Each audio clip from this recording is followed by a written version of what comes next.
ആറാം മുദ്ര പൊട്ടിച്ചപ്പോൾ 7 കാര്യങ്ങൾ നടക്കുക.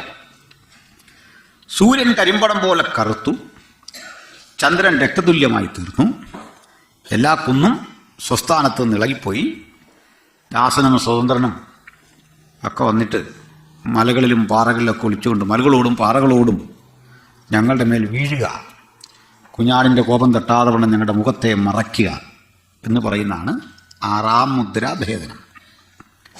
അല്ലേ? നമുക്കതൊന്ന് വായിക്കാം. ചെറിയൊരു പ്രശ്നം ഇവിടെ കിടക്കുന്നതിന് വേണ്ടിയാണ് അത് വായിക്കാൻ പറഞ്ഞത്. ആറാം മുദ്ര ഭേദിച്ചപ്പോൾ കണ്ടോ അത്?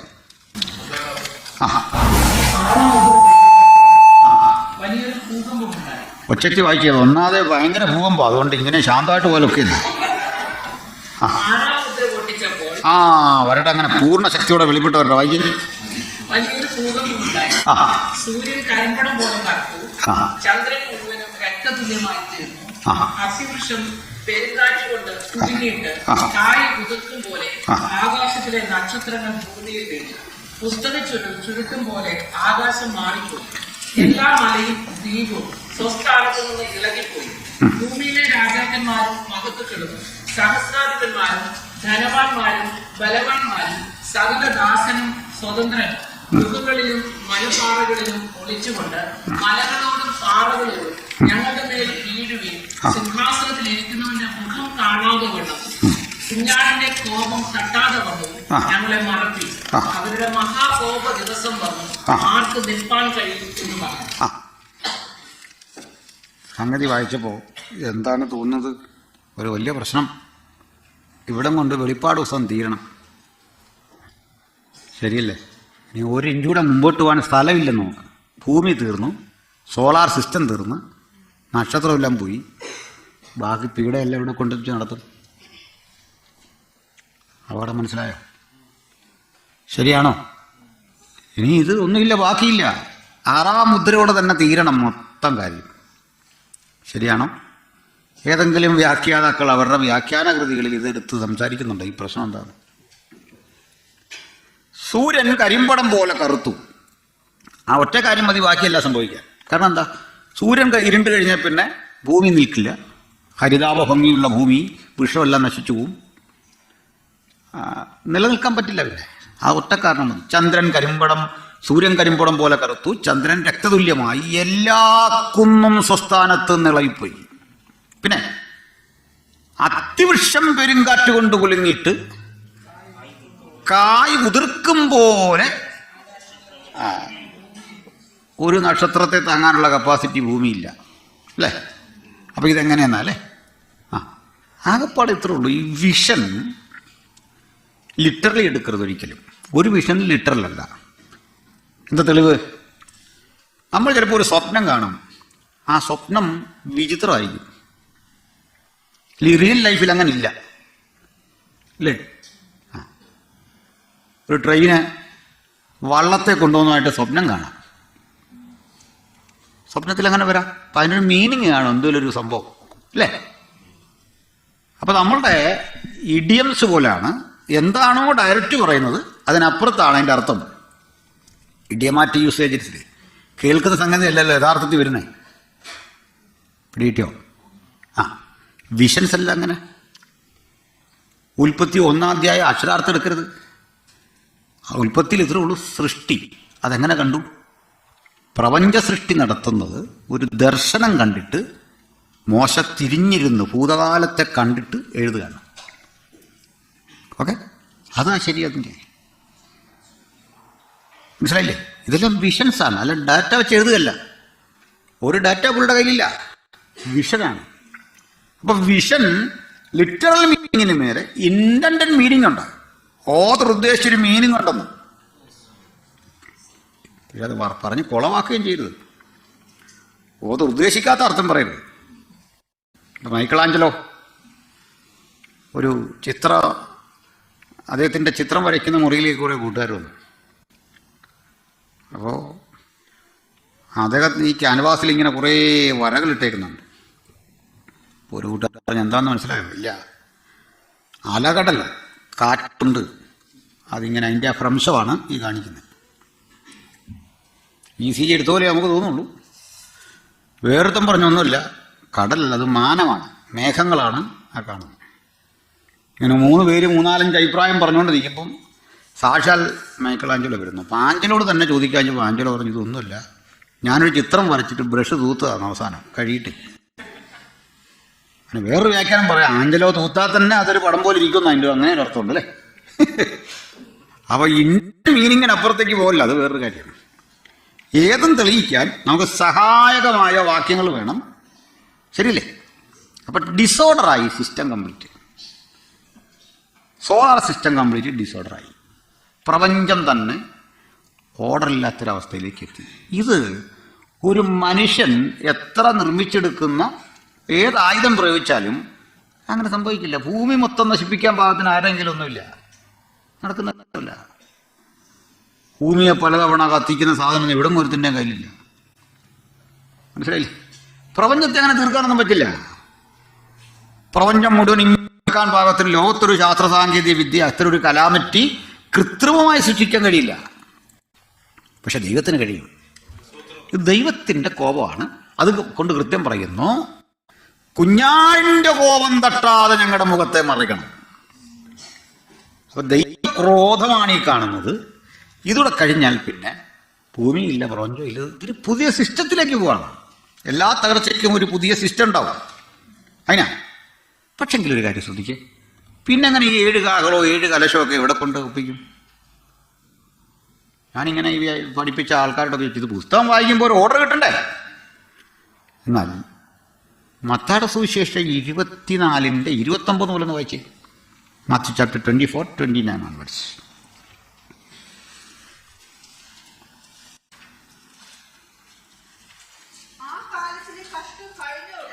ആ ആ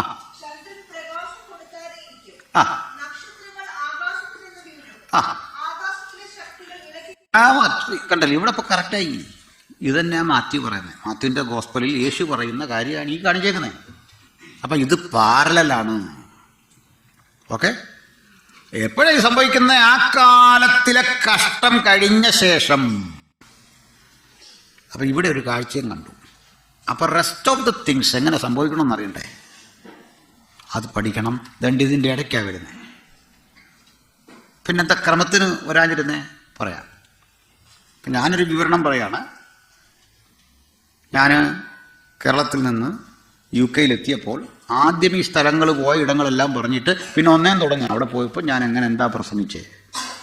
അപ്പോൾ ആ പറഞ്ഞെല്ലാം മുമ്പോട്ടിട്ടിട്ട് ഇത് തന്നെ വീണ്ടും ഉൽപ്പത്തിയിലൊക്കെ ഇങ്ങനെ കാണുന്നുണ്ട്.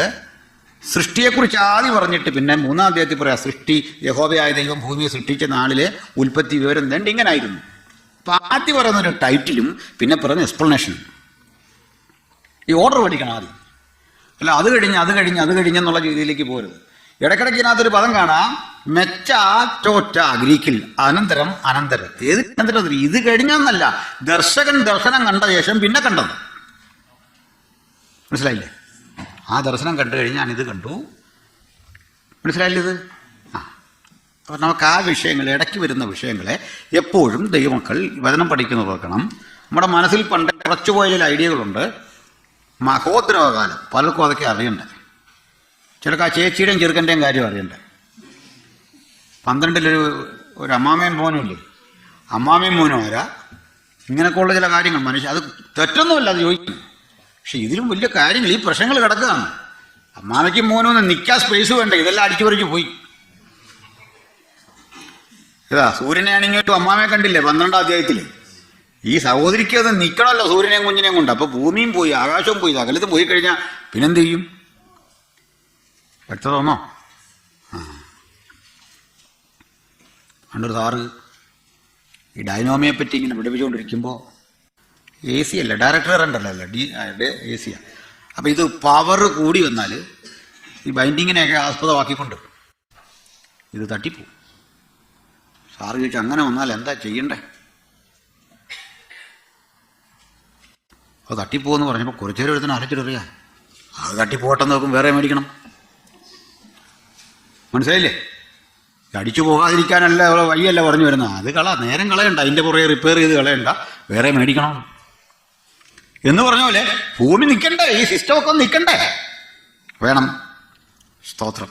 അപ്പം അതിനെന്ത് ചെയ്യും? പഠിക്കണ്ട. ഇവിടെ കാര്യം പറഞ്ഞു, സിംഹാസനത്തിലിരിക്കുന്നവന്റെയും കുഞ്ഞാടിന്റെയും കോപം തട്ടാതെ ഞങ്ങളെ കാക്കണം. ഈ പഠിച്ച് ഗ്രഹിച്ച ഒരു കാര്യത്തിലൊരു വിഷയം ആദ്യം മനസ്സിലാക്കിയോ. കോപം രണ്ട് വിധമുണ്ട്, രണ്ടു തരം കോപം.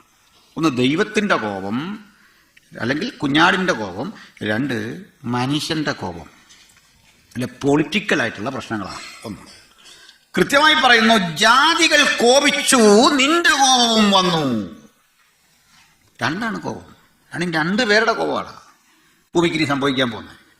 ഒന്ന് പൊളിറ്റിക്കൽ ഇഷ്യൂസാണ് വരുന്നതെങ്കിൽ ദൈവത്തിൻ്റെ കോപം നാച്ചുറൽ കലാമിറ്റീസ് ആയിട്ട് പ്രപഞ്ചത്തിൽ സംഭവിക്കുക. അതിന് കാരണക്കാരൻ മനുഷ്യനാണ്. പ്രകൃതിയോടുള്ള അമിത ചൂഷണം, പലവിധ കാര്യങ്ങൾ അതിൻ്റെ ആഘാതം വർദ്ധിപ്പിക്കും. നമുക്കത് കൃത്യമായി പഠിച്ചു പോകാം. ദൈവത്തിൻ്റെ ക്രോധവും കുഞ്ഞാടിൻ്റെ കോപവും ഒരു സെറ്റ്, ബാക്കി മനുഷ്യൻ്റെ ക്രോധം മറ്റൊന്ന്. വ്യക്തത. ഇതിൻ്റെ ചോദ്യം ബൈബിളിലെങ്ങും യേശുക്രിസ്തു തൃത്വത്തെ പറ്റി വല്ലതും പറഞ്ഞിട്ടുണ്ടോ? ഉണ്ട് അമീതേ? അല്ല, ഞങ്ങൾ തോന്നിയപ്പോൾ നമ്മളുടെ അവിടെ കൂടി കമ്മിറ്റി കൂടി ആലോചിച്ചാണ് നമുക്ക് പറഞ്ഞേക്കാമെന്ന് പറഞ്ഞു. ഒന്നല്ല, ഈ തൃത്വം എന്നൊരു പദമാണ് ഇവരെല്ലാം പ്രശ്നം. തൃത്വം എന്നൊരു പദം ബൈബിളുണ്ടോ? ഇല്ല. അതിനകത്തിപ്പോൾ ആശങ്ക വേണ്ട, അങ്ങനെ ഒരു പദം ഇല്ലെന്ന് പറഞ്ഞ്. ബൈബിളിൽ ഇല്ലാത്ത കുറേ പദങ്ങൾ ഞങ്ങൾ ഉപയോഗിക്കാറുണ്ട് ക്രിസ്ത്യൻ കമ്മ്യൂണിറ്റി. ബൈബിളില്ലാത്തൊരു പദമാണ് ബൈബിൾ. അറിയോ? 1382 ഈ പദം ഉണ്ടാകുന്നത്. 1382 ഇംഗ്ലണ്ടുകാരനായ ജോൺ വിക്ലിഫ്, ഇവിടുത്തുകാരൻ വിക്ലിഫാണ് ഈ പദം ആദ്യം ഉപയോഗിക്കുന്നത്. 1382. മനസ്സിലായല്ലോ? വിക്ലിഫിനെ കുഴിമാടം തുറന്ന് അസ്ഥി പുറത്തെടുത്ത് കത്തിച്ച് ചാമ്പലാക്കി തേംസ് നദി വഴി ഒഴുക്കിയെന്നാണ് ഭൗതിക ശരീരം. 38 കൊല്ലം കഴിഞ്ഞു. അത് അദ്ദേഹമാണ് 1382 എന്ന് പറയുമ്പോൾ 14-ാം നൂറ്റാണ്ടിൻ്റെ ഒടുക്കം. അപ്പോഴാണ് ഈ ബൈബിളെന്ന് പദം കിട്ടുന്നത്. പക്ഷെ എല്ലാവരും ബൈബിളെന്ന് പറയല്ലേ? അങ്ങനല്ലേ പറയുന്നത്? ആർക്കും തടസ്സമില്ലല്ലോ ബൈബിളെന്ന് പറയാം. ഇനി മറ്റൊരു പ്രയോഗം, ദൈവം സർവവ്യാപിയാണ് അല്ലേ? സർവ്വവ്യാപിക്ക് എന്താ പറയുന്നത്? ഒന്നി അല്ലേ? നിങ്ങൾക്ക് ഒന്നി പ്രസൻസ് എന്നൊരു പദം ബൈബിളിൽ കാണിക്കോ? ഇല്ല. പക്ഷെ ദൈവം ഒന്നി പ്രസൻസ് അല്ലേ? ഒന്നി പ്രസൻസിന് തെളിവ് തരാൻ പറ്റും. എന്താ? ഞാൻ സ്വർഗത്തിൽ കയറിയാൽ നീ അവിടെയുണ്ട്, പാതാളത്തിൽ അവിടെ ഉണ്ട്, ഉഷസിൻ ചിറക് ധരിച്ച് സമുദ്രത്തിന്റെ അറ്റത്ത് എന്ന് വാർത്താൽ അവിടെയും നിന്റെ കരം അല്ലേ? ബൈബിളിൽ പറയാൻ കൂടെ, ഞാൻ സ്വർഗത്തിൽ കയറിയാൽ നീ അവിടെ വരുമെന്നല്ല, നീ അവിടെ ഉണ്ടെന്ന്.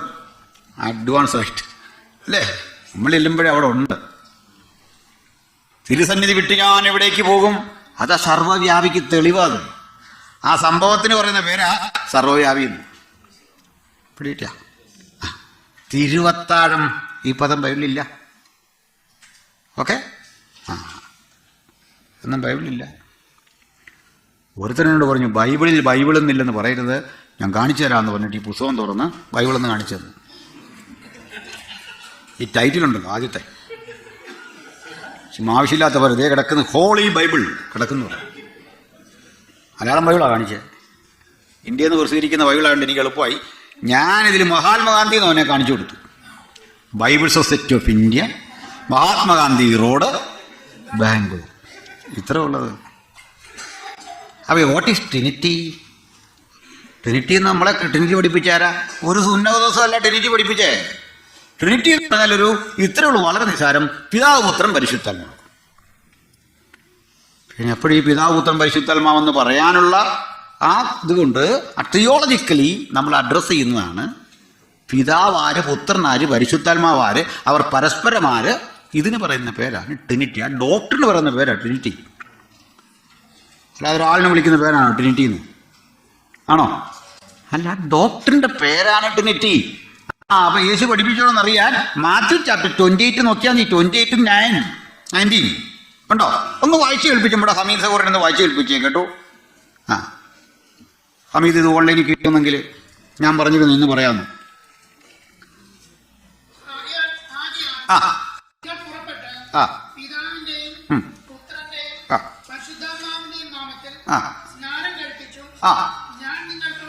ആണോ?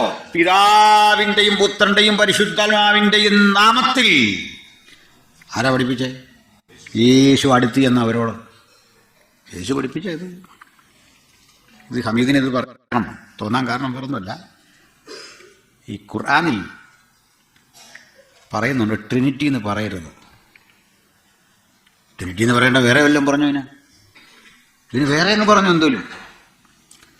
ട്രിനിറ്റി എന്ന് പറയരുത് എന്ന് പറഞ്ഞിട്ട് ഖുർആനൊരബദ്ധം പറ്റി. ഞാൻ ഖുർആനെ വിമർശിച്ച് പറഞ്ഞല്ല, ഖുർആൻ്റെ എഴുത്തുകാരും മനഃപൂർവ്വം തെറ്റുവരുത്തി എന്നല്ല പറഞ്ഞേ, ഏതോ ഒരു കയ്യബദ്ധം. അതെന്താന്ന് പറയാം. എന്താണ് ട്രിനിറ്റി എന്ന് ഖുർആനിൽ പറയുന്നുണ്ട്. 19 അധ്യായത്തിലാണ്, സൂറത്തുൽ മറിയം എന്ന അദ്ദേഹത്തിൻ്റെ പേര്, മറിയം എന്നാണ് അദ്ദേഹത്തിൻ്റെ പേര്. അതിൽ പറയാണ്, അന്നാളിൽ അല്ലാഹ് ഈസയെ വിളിച്ചു ചോദിക്കും, ഈസാ, കേട്ടോ അമീതെ, ലാസ്റ്റ് ഈസയെ അല്ലാഹ് അടുത്ത് വിളിച്ചിട്ട് ചോദിക്കും, അല്ലയോ ഈസ, നീ എനിക്ക് പുറമെ നിന്നെയും നിന്റെ അമ്മയെയും ദൈവങ്ങളാക്കിയിട്ടുണ്ടോ? അതുകൊണ്ട് മുന്ന എന്ന് നിങ്ങൾ പറയരുത്. അപ്പൊ ഈസ പറയും, എൻ്റെ സൃഷ്ടാവേ, എനിക്കതിന് കഴിയുകയില്ലല്ലോ. നീയല്ലേ ഏക പരിശുദ്ധൻ, ഞാൻ നിങ്ങളിൽ നിന്ന് വന്ന വചനമല്ലേ, ഇതൊക്കെ പറയുന്ന സംഗതി കേട്ടാൽ കുഴപ്പമൊന്നുമില്ല. നിങ്ങൾക്ക് അപകടം മനസ്സിലായി എന്താന്ന്? ഈ മുഹമ്മദ് ജീവിച്ചിരുന്ന കാലം തൻ്റെ ചുറ്റുപാടും കണ്ട ക്രിസ്ത്യാനിറ്റിക്കൊരു ആചാരം ഉണ്ടാകും. അവർക്ക് അവരുടെ ഐക്കണുകളുടെ ഭാഗമായി ഔസേപ്പ്, മറിയം, യേശു, ഉണ്ണിയേശു, നമ്മുടെ തിരുക്കുടുംബം, നമ്മുടെ അല്ല, ആളുകൾ ഇങ്ങനെ ആരാധിക്കുമായിരുന്നു തിരുക്കുടുംബം. ഈ തിരുക്കുടുംബം കണ്ട് പാവം മുഹമ്മദ് ഓർത്തു, ഇതാ ക്രിസ്ത്യാനികളുടെ തൃത്വം. മനസ്സിലായില്ലേ? ഈസാ, നീ എനിക്ക് പുറമെ. അപ്പം ഈ കാരണവരെ കണ്ടപ്പോൾ മുഹമ്മദ് ഓർത്തത് ദൈവപിതാവിനെയാണ് വരച്ചേക്കുന്നത്, അല്ല ചേട്ടാ, ഔസേപ്പ് പിതാവിനെയാ. പിടികിട്ടിയോ? നീ എനിക്ക് പുറമെ നിന്റെ അമ്മയെയും നിന്നെയും ദൈവങ്ങളാക്കിയിട്ടുണ്ടോ? അല്ലയോ ഹമീദെ, ലോകത്തൊരു ക്രൈസ്തവനും, ഞങ്ങൾക്ക് പല കാര്യങ്ങളിൽ അഭിപ്രായ വ്യത്യാസം ഉണ്ടെങ്കിലും ലോകത്തൊരു ക്രൈസ്തവനും ട്രിനിറ്റിയുടെ ഈ കാര്യത്തിൽ, ട്രിനിറ്റി എന്ന് പറഞ്ഞാൽ എന്താണെന്നറിയാം, പിതാവ്, പുത്രൻ, പരിശുദ്ധാത്മാവ്, അല്ല ഔസേപ്പും അറിയുന്നില്ല. പിടികിട്ടോ? ഇനി അമീത ഒരു കാര്യം കൂടെ ഇതിരെ വീട്ടിൽ പോയി വായിക്കണം. ആലു ഇമ്രാൻ എന്ന് പറഞ്ഞാൽ 3-ാമത്തെ അധ്യായം, ഇമ്രാൻ കുടുംബം എന്ന് മലയാളം, ഖുറാൻ ചാപ്റ്റർ 3. ഓക്കെ, ഖുറാനിൽ 1-ാം അധ്യായത്തിൻ്റെ പേര് അൽ ഫാത്തിഹ. അൽ ഫാത്തിഹ എന്ന് പറഞ്ഞ തുടക്കം, ഫാത്തിഹ നമ്മുടെ ഫദാ യേശു പറയല്ലേ, ടു ഓപ്പൺ, തുറന്നു വരിക. അതിന് തുല്യമായ ഫാത്തിഹ, തുറന്നു വരിക, തുറങ്ങുകയാണ്. തുടങ്ങാൻ പറഞ്ഞിട്ട് നമ്മളെയൊക്കെ അത്യാവശ്യം പള്ളു പറയുന്നുണ്ട്. അതിനകത്ത് പറയുന്നുണ്ട്, വഴിപിഴച്ചവരുടെ മാർഗത്തിലല്ല. വഴിപിഴച്ചവരാരാന്ന് ചോദിച്ചിട്ട് പറയുന്നുണ്ട്, ക്രിസ്ത്യാനിയും ജൂതനും. മനസ്സിലായില്ലേ? അപ്പോൾ അതിന് 3-ാം അധ്യായം, 2-ാം അധ്യായം പശു എന്ന പേര്. 2-ാം അധ്യായം അറിയോ? 2-ാം അധ്യായത്തിൻ്റെ പേരെന്തുവാ? പശു. അൽ ബക്ര, ബക്രീദ്, ബക്കർ. പിടികിട്ടിയോ? പശു അല്ലേ, ആട്. അപ്പോൾ അബൂബക്കർ, കേട്ടോ മീതെ, അബൂബക്കർ ഉണ്ടല്ലോ, ഫേമസ് ആയിട്ടുള്ള മുഹമ്മദിൻ്റെ ഫാദറിലോ. ആ പേരിൻ്റെ അർത്ഥം അറിയാം എന്താന്ന്? ഹമീദിനറിയില്ല, ഞാൻ പറഞ്ഞു തരാം. പിന്നെ പശുവിൻ്റെ പിതാവെന്നാണ് അബൂബക്കർ. ഫാദർ ബക്കർ. ഒക്കെ മനസ്സിലായോ? അതുകൊണ്ട് സമയം കിട്ടുമ്പോൾ ഇതൊക്കെ ഒന്ന് പഠിച്ച് തിരുത്ത്.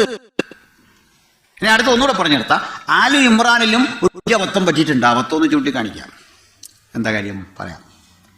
ഇമ്രാൻ കുടുംബം എന്ന് പറയുന്നത്, ഇമ്രാൻ കുടുംബം എന്ന് പറഞ്ഞാൽ നമ്മളെ മറിയത്തിൻ്റെ ചരിത്രം പറയാം. മറിയത്തെക്കുറിച്ച് പറയുന്നത് ഇങ്ങനെ, അതിനകത്ത് ഇമ്രാന്റെ പുത്രിയും ഹറൂണിന്റെ സഹോദരിയുമായ മറിയം അമ്മ. എന്താണെന്നറിയണ്ടേ? മുഹമ്മദ് ഓർത്തു, നമ്മുടെ ഹറൂൺ ആരാന്നറിയാം? അഹരോനും മോശയ്ക്കും ഒരു സഹോദരി ഉണ്ടായിരുന്ന മിറിയം, ഓർമ്മയുണ്ടോ? അവരപ്പൻ്റെ പേരായിരുന്നു അമ്രാൻ. അമ്രാമിനെ ഇമ്രാൻ എന്ന് വിളിച്ചു. കുഴപ്പമില്ല. പുള്ളി ഓർത്തു, ഇതും അതും ഒരാളാണെന്ന്.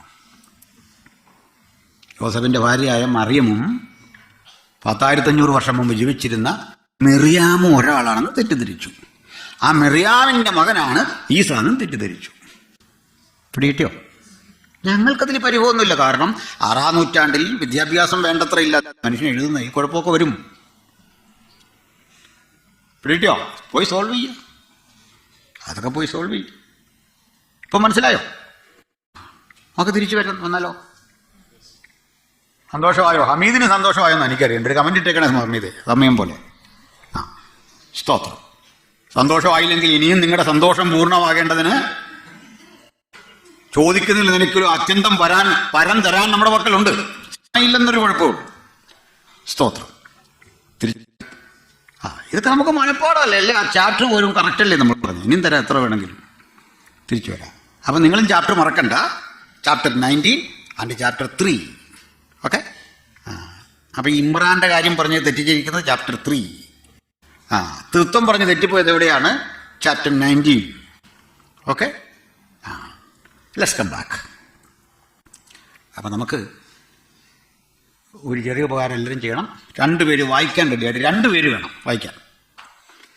ഒരാൾ 8-ാം അധ്യായം എടുത്ത് വെക്കണം. 8-9 അധ്യായം. ആ ആൾ പിന്നെ അങ്ങോട്ടും പോരുത്. ഒരാൾ 16-ാം അധ്യായം എടുത്ത് വെക്കണം. റെഡിയല്ലേ? അപ്പോൾ 8-ാം അധ്യായത്തിൻ്റെ 1-ാം വാക്യം ഒരാൾ വായിച്ചു. 16-ന്റെ 1 അതിനുശേഷം വേറൊരാൾ വായിക്കണം. ആ ആ പിന്നെ കണ്ടു. പിന്നെ അപ്പൊ ഇത്ര മനസ്സിലായിക്ക്. 7-ാം മുദ്ര ഭേദിച്ചപ്പോൾ 7 കാഹളം കിട്ടി. 7-ാം മുദ്രയുടെ റിസൾട്ട് 7 ട്രംപറ്റ്സ്. ശരിയല്ലേ? അവര് കാഹളം ഊതാൻ പോവാണ്. നമുക്ക് 1-ാം കാഹളം പോലും വായിച്ചാൽ മതി. താഴോട്ട് പോക്കട്ടെ. അല്ല, നമുക്ക് ആ കാഹളം മതി. 1-ാമത്തവൻ തന്റെ കാഹളം ഊതി. ബാക്കി എത്ര? ആ ആ ആ ആ ആ ആ വേണ്ട വേണ്ട. ഇനി 1-ാം കലശം ഒന്ന് വായിച്ചോട്ടെ. 16-ന്റെ 1 വായിക്കുന്നവരാ? അത് വേറെ ആൾ വായിച്ചോ? അത് വേണം. എന്നാ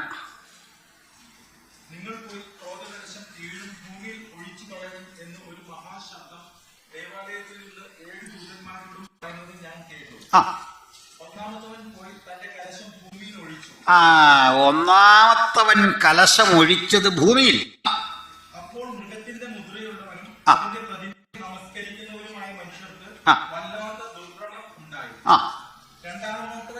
മതി. അപ്പൊ 1-ാമത്തെ കാഹളം പ്രശ്നമുണ്ടാക്കിയത് ഭൂമിയിൽ. 1-ാമത്തെ കലശം പ്രശ്നമുണ്ടാക്കുന്നത് ഭൂമിയിൽ. ഇനി 2-ാം കാഹളം ഒരാൾ വായിക്കണം. 2-ാം കലശം അതുപോലെ വായിക്കണം, മാറ്റരുത്.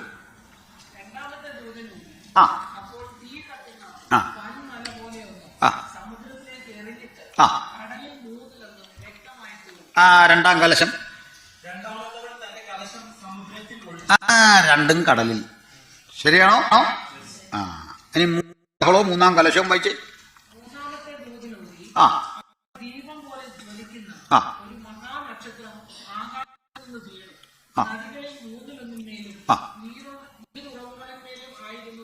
ആ അപ്പൊ കാഞ്ഞിര നക്ഷത്രത്തിന്റെ പതനം സംഭവിക്കുന്നത് നദികളിലും നീരുറവകളിലും വീണു. ഇനിയും കലശം 3. ആ മതി. 4-ാം കാഹളവും 4-ാം കലശവും. ആ ആ ആ അപ്പൊ ഇപ്പൊ എപ്പോഴാ 4-ാമത്തെ ഊതുമ്പോ? ഒന്നുകൂടെ വായിച്ച്. ആ ആ ആ 3-1. മറ്റേ കണക്കനുസരിച്ചാണെങ്കിൽ ചന്ദ്രൻ അവിടെ, സൂര്യൻ അവിടെ തീർന്നാണ് അല്ലേ? റീഡിയോ ഇതിപ്പോ 3-1 തീർന്നുള്ളൂ. ബാക്കി തീരാൻ പോകുന്ന മൊത്തം തിരിച്ചു ചിന്തിക്കണം, ഫിറ്റ് ചെയ്യണ്ടേ? ആ ഇനി കലശം വായിച്ച്. 4-ാം കലശം.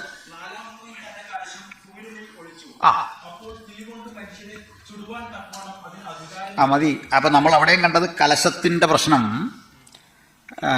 എന്താണ്? സൂര്യനില്ല. ഇനി 5-ാം കാഹളം 5-ാം കലശം. ആ ആ പിന്നെ അവൻ അഗാധ കൂപത്തിന്റെ താക്കോൽ കണ്ടോ, അവിടെ കണ്ടോ, നക്ഷത്രമുള്ള അവൻ അഗാധകൂപത്തിന്റെ താക്കോൽ ലഭിച്ചു എന്ന് വീണ് കിടന്നവന്. നക്ഷത്രം എന്നോട് പറഞ്ഞ നക്ഷത്രാർത്ഥമല്ല, ഒരു ദൂതനാണ്. അവൻ അഗാധകൂപത്തിന്റെ താക്കോൽ ലഭിച്ചു. അവൻ അഗാധ കൂപം തുറന്നു. ഉടനെ പെരുഞ്ചൂളയിലേക്ക് പോലെ കൂപത്തിൽ നിന്ന് പുക വരും. കൂപത്തിന്റെ പുകയാൽ സൂര്യനും ആകാശവും ഇരുണ്ടുപോയി. ഇത് പെട്രോൾ പമ്പാന്നൊക്കെയാ രണ്ട് പറയുന്നത് കേട്ടു. പെട്രോൾ പമ്പല്ല, അറബിനാട്ടിലെ റിഫൈനറിയാന്നൊക്കെ പോട്ടെ. അപ്പം ഇനി 5-ാം കലശം കൂടെ വായിച്ച്. അത് ഇരുണ്ടുപോയി. അപ്പൊ ഇവിടെ ഇരുട്ട്, ഇത് ഇരുണ്ടുപോയി. അഗാധ കൂപം തുറന്നപ്പോൾ ഇരുട്ട് വ്യാപിച്ചു.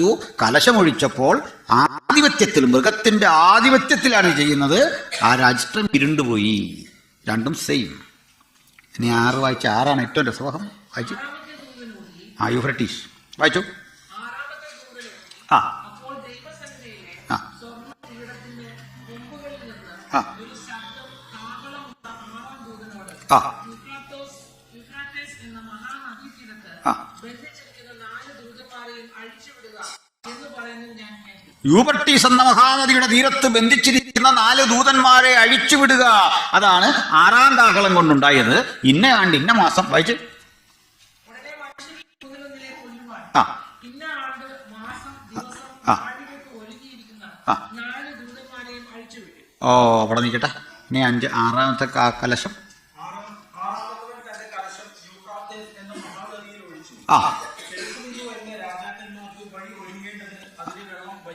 കണ്ടോ, പഠനം എളുപ്പമായത് കണ്ടോ. അപ്പൊ കാഹളം ഒരു കാര്യം ഒന്ന് തുടങ്ങി വെക്കുന്നു, കലശം ഇരട്ടിയാക്കുന്നു. സെയിമാന്ന് മനസ്സിലായോ? അത് രണ്ട് ഫിറ്റ്. സൂര്യനും ചന്ദ്രനും ഇരുണ്ടു പോകുന്നതിൻ്റെ തൊട്ട് മുമ്പ് തത്വത്തിൽ ഇതെടുത്ത് നേരെ അപ്പുറത്ത് വെക്കരുത്. ഇവിടെയാണ് അതിൻ്റെ ഫിറ്റാകുന്ന സ്ഥലം. വ്യക്തത വന്നോ? ഇനി എന്ത് വീട്ടിൽ ഇരുന്ന് തന്നെ വായിച്ച പോലും എളുപ്പത്തിൽ മനസ്സിലാവും. അപ്പോൾ ഈ പഠനം എളുപ്പമാകുക ചെയ്ത കാരണം 8-9 അധ്യായങ്ങളിൽ പറയുന്ന ആ കാര്യം ഒന്നിൻ്റെ തുടക്കവും 16-ാം അധ്യായത്തിലെ കലശങ്ങൾ അതിൻ്റെ പൂർണ്ണതയുമാണ്, പൂർത്തീകരണത്തിലേക്ക് എത്തുകയാണ്. ആ താളം കണ്ടോ വിഷൻ്റെ, എത്ര കൃത്യമാണെന്നോർത്ത്, എത്ര കറക്റ്റായിട്ടാണ് അത് എഴുതുന്നല്ലേ. അപ്പോൾ ഇനി ഇതിനിടയ്ക്ക് വേറെ ചില സംഭവങ്ങൾ കൂടെ ഉണ്ട്. ഈ ഗ്യാപ്പിൽ ഒത്തിരി കാര്യങ്ങൾ സംഭവിക്കാനുണ്ട്. അതിലേക്കാണ് ഇനി പോകുന്നത്. 7-ാമത്തെ കലശം അവിടെ നിന്നോട്ടെ. 7-ാം കാഹളം എന്ന് പറയുന്നത് മറ്റൊന്നാണ്. 7-ാം കാഹളത്തെക്കുറിച്ച് 10-ാം അധ്യായത്തിൽ ഒരു വചനം പറയുന്നുണ്ട്. വായിച്ച് 10-ന്റെ 1. സ്വർഗ്ഗത്തിൽ നിറഞ്ഞത് ഞാൻ കണ്ടു. അവൻ മേഘം ഉടുക്കും, തലയിൽ ആകാശവില്ല് മുഖം സൂര്യനെ പോലെയും കാൽ തീത്തൂൺ പോലെയും ഉള്ളവൻ. അവന്റെ കയ്യിൽ തുറന്ന ചെറു പുസ്തകം ഉണ്ടായിരുന്നു. അവൻ വലംകാൽ സമുദ്രത്തിന്മേലും ഇടംകാൽ ഭൂമിമേലും വെച്ചു. സിംഹം അലറും പോലെ കത്തിച്ചതിൽ ആർത്തു. ആർത്തപ്പോൾ 7 ഇടിയും നാദം മുഴക്കി. 7 ഇടിനാദം മുഴക്കിയപ്പോൾ ഞാൻ എന്നാൽ 7 ഇടി മുഴങ്ങിയത് എഴുതാതെ മുദ്രയിട്ടേക്കായെന്ന് സ്വർഗ്ഗത്തിൽ നിന്നൊരു ശബ്ദം കേട്ടു. സമുദ്രത്തിന്മേലും ഭൂമിമേലും നിൽക്കുന്നവനായി ഞാൻ കണ്ടത് വലങ്കൈ ആകാശത്തേക്ക് ഉയർത്തി. ഇനി കാലം ഉണ്ടാകയില്ല. 7-ാമത്തെ ദൂതൻ കാഹളം ഊതുവാനിരിക്കുന്ന നാദത്തിന്റെ കാലത്ത് ദൈവത്തിന്റെ മർമ്മം അവൻ തന്റെ ദാസന്മാരായ പ്രവാചകന്മാർക്ക് അറിയിച്ചു കൊടുത്തതുപോലെ നിവൃത്തിയാകുമെന്ന് ആകാശവും അതിലുള്ളതും ഭൂമിയും അതിലുള്ളതും സമുദ്രവും അതിലുള്ളതും സൃഷ്ടിച്ചവനായി എന്നേക്കും ജീവിച്ചിരിക്കുന്നവനെ ചൊല്ലി സത്യം ചെയ്തു. മതി, ഒരു കാര്യം കേട്ടെ. നിങ്ങൾ എവിടെയെങ്കിലും ഈ 10-ാം അധ്യായം ഏതെങ്കിലും വ്യാഖ്യാതാക്കളോ വ്യാഖ്യാനകൃതികളോ വിശദീകരിച്ച് കേട്ടിട്ടുണ്ടോ? ഞാനൊരു പുസ്തകത്തിലും കണ്ടിട്ടില്ല. പക്ഷെ ഇവിടെ വലിയ ഗൗരവമുണ്ട്. ഇത്രയും ശബ്ദമയാനമായൊരു അധ്യായം ബൈബിളിലില്ല. ഇതിനു മുമ്പ് ഇതുപോലെ ശബ്ദം കേട്ടത് ആക്ട്സ് ചാപ്റ്റർ 2-ലാണ് അല്ലേ? പെട്ടെന്ന് കൊടിയ കാറ്റടിക്കുന്ന പോലൊരു ശബ്ദം ഉണ്ടായി. ഒക്കെ നമ്മൾ 1-ാമത്തെ ക്ലാസ്സിൽ പറഞ്ഞു, ഓർക്കുന്നുണ്ടോ? അത് ഇന്നലെയാണ് പറഞ്ഞത്. ഇന്നലെ പിന്നെ ഞാൻ കണ്ട് പറഞ്ഞു അല്ലേ? ഇതിനുശേഷം ശാന്തമായിരിക്കുകയാണ്. ഇവിടെ ഇതിലും വലിയൊരു ശബ്ദം 10-ാം അധ്യായത്തിൽ കാണുന്നു. എന്താ കണ്ടേ? ശക്തനായ ഒരു ദൂതൻ എ മൈറ്റി ഏഞ്ചൽ ഒരു കാൽ സമുദ്രത്തിലും ഒരു കാൽ കരയിലും വെച്ചു. സിംഹം അലറുന്നതുപോലെ അത്യുച്ചനാദത്തിൽ അലറി. അപ്പോൾ 7 ഇടിയും നാദം മുഴക്കി. ഞാൻ എഴുതാൻ ഭാവിച്ചപ്പോൾ അവൻ എന്നോട്, എഴുതണ്ട, അത് വിട്ടേക്ക്. എഴുതാ ഇടി മുഴക്കിയെന്ന് എഴുതിന് കുഴപ്പമില്ല, അതാണല്ലോ എഴുതിയേക്കുന്നത്. എൻ്റെ മർമ്മം ഇപ്പോൾ എഴുതണ്ട, അത് എഴുതാതെ വിട്ടേക്കുക. നമുക്കറിയാത്തൊരു സംഭവം അവിടെ കിടപ്പുണ്ടെന്ന്. ദൈവം നമ്മളെ അറിയിക്കുന്നില്ലെന്ന് പറഞ്ഞാൽ പിന്നെ അത് പറയേണ്ട കാര്യമുണ്ടോ? അതവിടെ മാറ്റിവെച്ചു. അടുത്തത് അയാൾ എന്തോ ചെയ്തേ? അവൻ്റെ കയ്യിൽ അവൻ മുഖം സൂര്യനെ പോലെ പ്രകാശിച്ചു, കാൽ തീത്തൂണ് പോലെ പ്രകാശിച്ചു എന്നൊക്കെയല്ലേ ആ രൂപം. ഈ ദൂതനെക്കുറിച്ച് ഇതെന്തോ ചിലക്ക് ഇത് യേശു കർത്താവാന്ന് പറയുന്നുണ്ട്. അങ്ങനെ കാണണ്ട. ഈ ദൂതനാന്ന് പറഞ്ഞാൽ പിന്നെ ദൂതനാന്നും കണ്ടാമോ? യേശുവാന്ന് പറയാന്നാണോ വരുന്നവർക്ക്? യേശുവിനെ കണ്ടിട്ട് യേശുവാന്ന് വിളിക്കാൻ ഇപ്പുറത്ത് കറക്റ്റ് പറയുന്നുണ്ടോ അല്ലേ? വേറെ രൂപത്തിലൊക്കെ കാണുന്നുണ്ട്. ദൂതൻ. ഇതിനോട് യോജിക്കുന്ന വേറെ ഏതെങ്കിലും വാക്യങ്ങൾ ബൈബിളിലുണ്ടോ? എന്തൊക്കെ കണ്ടു? ശക്തനായൊരു ദൂതൻ അത്യുച്ചനാദത്തിൽ അലറുന്നു. അവന്റെ പ്രഖ്യാപനം ഇനി കാലമധികമുണ്ടാകയില്ല. അവന് വിളംബരം അറിയിക്കുകയാണ്. 7ാമത്തെ ദൂതൻ തന്റെ കാഹളമൂതുന്ന കാലത്ത് അവൻ തന്റെ ദാസന്മാരായ പ്രവാചകന്മാരെ അറിയിച്ചതുപോലെ അവിടുത്തെ മർമ്മം നിവൃത്തിയാകും എന്ന് ആകാശഭൂമികളെ സൃഷ്ടിച്ചവനെ ചൊല്ലി ഞാൻ ആണയിടുന്നു. നിസാര കാര്യമാണ് ഇങ്ങനെ പറയണോ? ഏതാണ്ടൊരു ഭയങ്കര സംഭവം. 10 അധ്യായം, ചെറിയൊരു അധ്യായമാണ്. അത് മൊത്തം നമ്മൾ വായിക്കുകയും ചെയ്തല്ലേ? അങ്ങനല്ലേ? ആ, ഈ വായിച്ച ആൾ പോലും മിണ്ടാതിരിക്കുക. ഞാനീ സഹോദരിമാരെയൊക്കെ സമ്മതിച്ചേക്കാം. നിങ്ങളുടെ ആ പക്വത എന്നെ അമ്പരപ്പിക്കുന്നു. ഇത്രയും ശാന്തരായ സഹോദരിമാരെ ഞാൻ ജീവിതത്തിലാദ്യം കാണുക. വീട്ടിലും ഇങ്ങനെ ആയിരിക്കണം, അതെനിക്ക് പറയാനുള്ളൂ. ഇവിടെ കാണിച്ച പക്വത ഞാൻ ജീവിതത്തിലാദ്യം ബ്ലസൻ പാസ് ആത്മാർത്ഥതയോടെ ചിരിക്കുന്നുണ്ട്. ഇത്രയും നാളായിട്ട് നമ്മൾ പരിചയപ്പെട്ടു, ഇത്രയും ആത്മാർത്ഥമായിട്ട് അദ്ദേഹം ചിരിക്കുന്നത് ഞാനിപ്പോഴാണ് കണ്ടത്. പോട്ടെ, ഏതായാലും നമ്മൾ കണ്ടു. ആകാശഭൂമികളെ ചൊല്ലി സത്യം ചെയ്യുകയാണ്. ഇതൊരു വലിയ സംഭവമല്ലേ ദേവാസനം? ക്ഷമിക്കണം, ഞാൻ ഇതിനോട് കണക്ട് ചെയ്യിക്കുന്നൊരു വാക്യം തരാം, വളരെ പരിചയമുള്ള. 1 Thessalonians 4:16 വായിച്ചിട്ട്. 1 Thessalonians 4:16 ചേരുവെന്ന് നോക്കിയിട്ട് നിങ്ങൾ അംഗീകരിച്ചാൽ മതി. പരിചയമുള്ളതാ, വായിച്ചോ. കർത്താവ് താൻ ഗംഭീരനാദം, പ്രധാന ദൂതൻ. ഇവിടെ ശക്തനായ ഒരു ദൂതൻ അവിടെ കിടക്കുന്നു, പ്രധാന ദൂതൻ. പിന്നെ 7ാമത്തെ ദൂതൻ തന്റെ കാഹളം ഉതുവാലിക്കുന്ന നാദത്തിന്റെ കാലത്ത് ഇവിടെ കിടക്കുന്നു ആ ദൈവത്തിന്റെ കാഹളം. പിന്നെ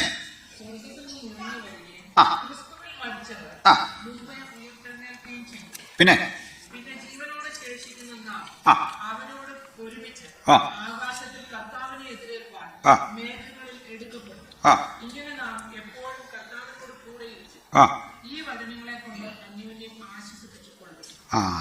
ഇനി നമുക്ക് ഒരു കാര്യം മനസ്സിലാവുന്നു. ഇവിടെ ഒരു വസ്തുത കൂടി പുള്ളി പറയുന്നുണ്ട്. എന്താ അത്? ഈ കർത്താവിൻ്റെ ഗംഭീരനാദം, പ്രധാനദൂതന്റെ ശബ്ദം, ദൈവത്തിൻ്റെ കാഹളം. ഈ അധ്യായത്തിൽ എവിടെയോ സൂക്ഷിച്ചു വെച്ചിട്ട് പറയുക, അന്നൊരു മർമ്മം നിവൃത്തിയാവും.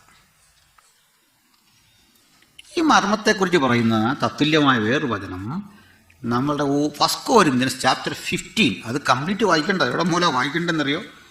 നമുക്ക് വായിക്കാനായിരുന്നെങ്കിൽ നമുക്ക് ഒരു 12 മൂലം വായിക്കേണ്ടതാണ്. നമ്മളിത് വായിച്ച് കേൾക്കുകയും ചെയ്യുന്നതാണ്. എപ്പോഴാണ് വായിക്കുന്നത്? മരണത്തിന്. ആ കൂടെ താഴോട്ട് വായിക്കുമ്പോൾ പറയാണ്, ഞാൻ ഒരു മർമ്മം നിങ്ങളോട് പറയാ. ശരിയാണോ? നാം എല്ലാവരും നിദ്ര കൊള്ളുകയില്ല. ഞാനൊരു മർമ്മം പറയാം, ഒരു രഹസ്യം. ഇനി പ്രപഞ്ചം കാത്തിരിക്കുന്ന ഏറ്റവും വലിയ രഹസ്യം എന്താണെന്നറിയണ്ടേ? പൂർത്തിയാകാനുള്ളൊരു മർമ്മം എന്താണെന്നറിയണ്ടേ? ചർച്ച. ചർച്ച് ഇപ്പോൾ അപൂർണമാണ്. എന്താ കാര്യം? എല്ലാ മെമ്പേഴ്സും ഇതിനകത്ത് വന്നിട്ടില്ലെന്ന്. വാഹനം പോകാത്തതിൻ്റെ കാര്യം അതാണ്, മെമ്പേഴ്സ് എല്ലാം ഇനി കയറിയില്ല. ചില നിലയ്ക്കുന്ന പോലെ കർത്താവിൻ്റെ വരവ് താമസമെന്നല്ല, ചിലർ കൂടി മാനസാന്തരപ്പെടട്ടെ എന്ന് കരുതി ദീർഘക്ഷമ കാണിച്ച് ഈ വാഹനം കിടക്കുക. ഒരു ദിവസം ഇത് പൂർത്തീകരിക്കും, മർമ്മം നിവൃത്തിയാകും. ഓക്കെ. സോ എൻ്റെ പഠനം അനുസരിച്ച് 4-1 റാപ്ചർ. Rapture 7th ട്രംപറ്റിലാണ്. ഓക്കെ, 7ാം കാഹളത്തിൽ. അപ്പോൾ നമുക്കൊരു ചോദ്യം സ്വാഭാവികമായിട്ട് വരാം. ഇതെല്ലാം ട്രിബുലേഷൻ അല്ലേ? നോ. ആക്ച്വലി ട്രിബുലേഷൻ എന്ന് പറഞ്ഞാൽ എന്താ? ദൈവത്തിൻ്റെ ക്രോധമാണ്. ദൈവത്തിൻ്റെ ക്രോധത്തിൽ ചർച്ച് പോവില്ല. ദൈവത്തിൻ്റെ ക്രോധത്തിൽ തന്നെ നമ്മളെ ഉണ്ടെന്ന്.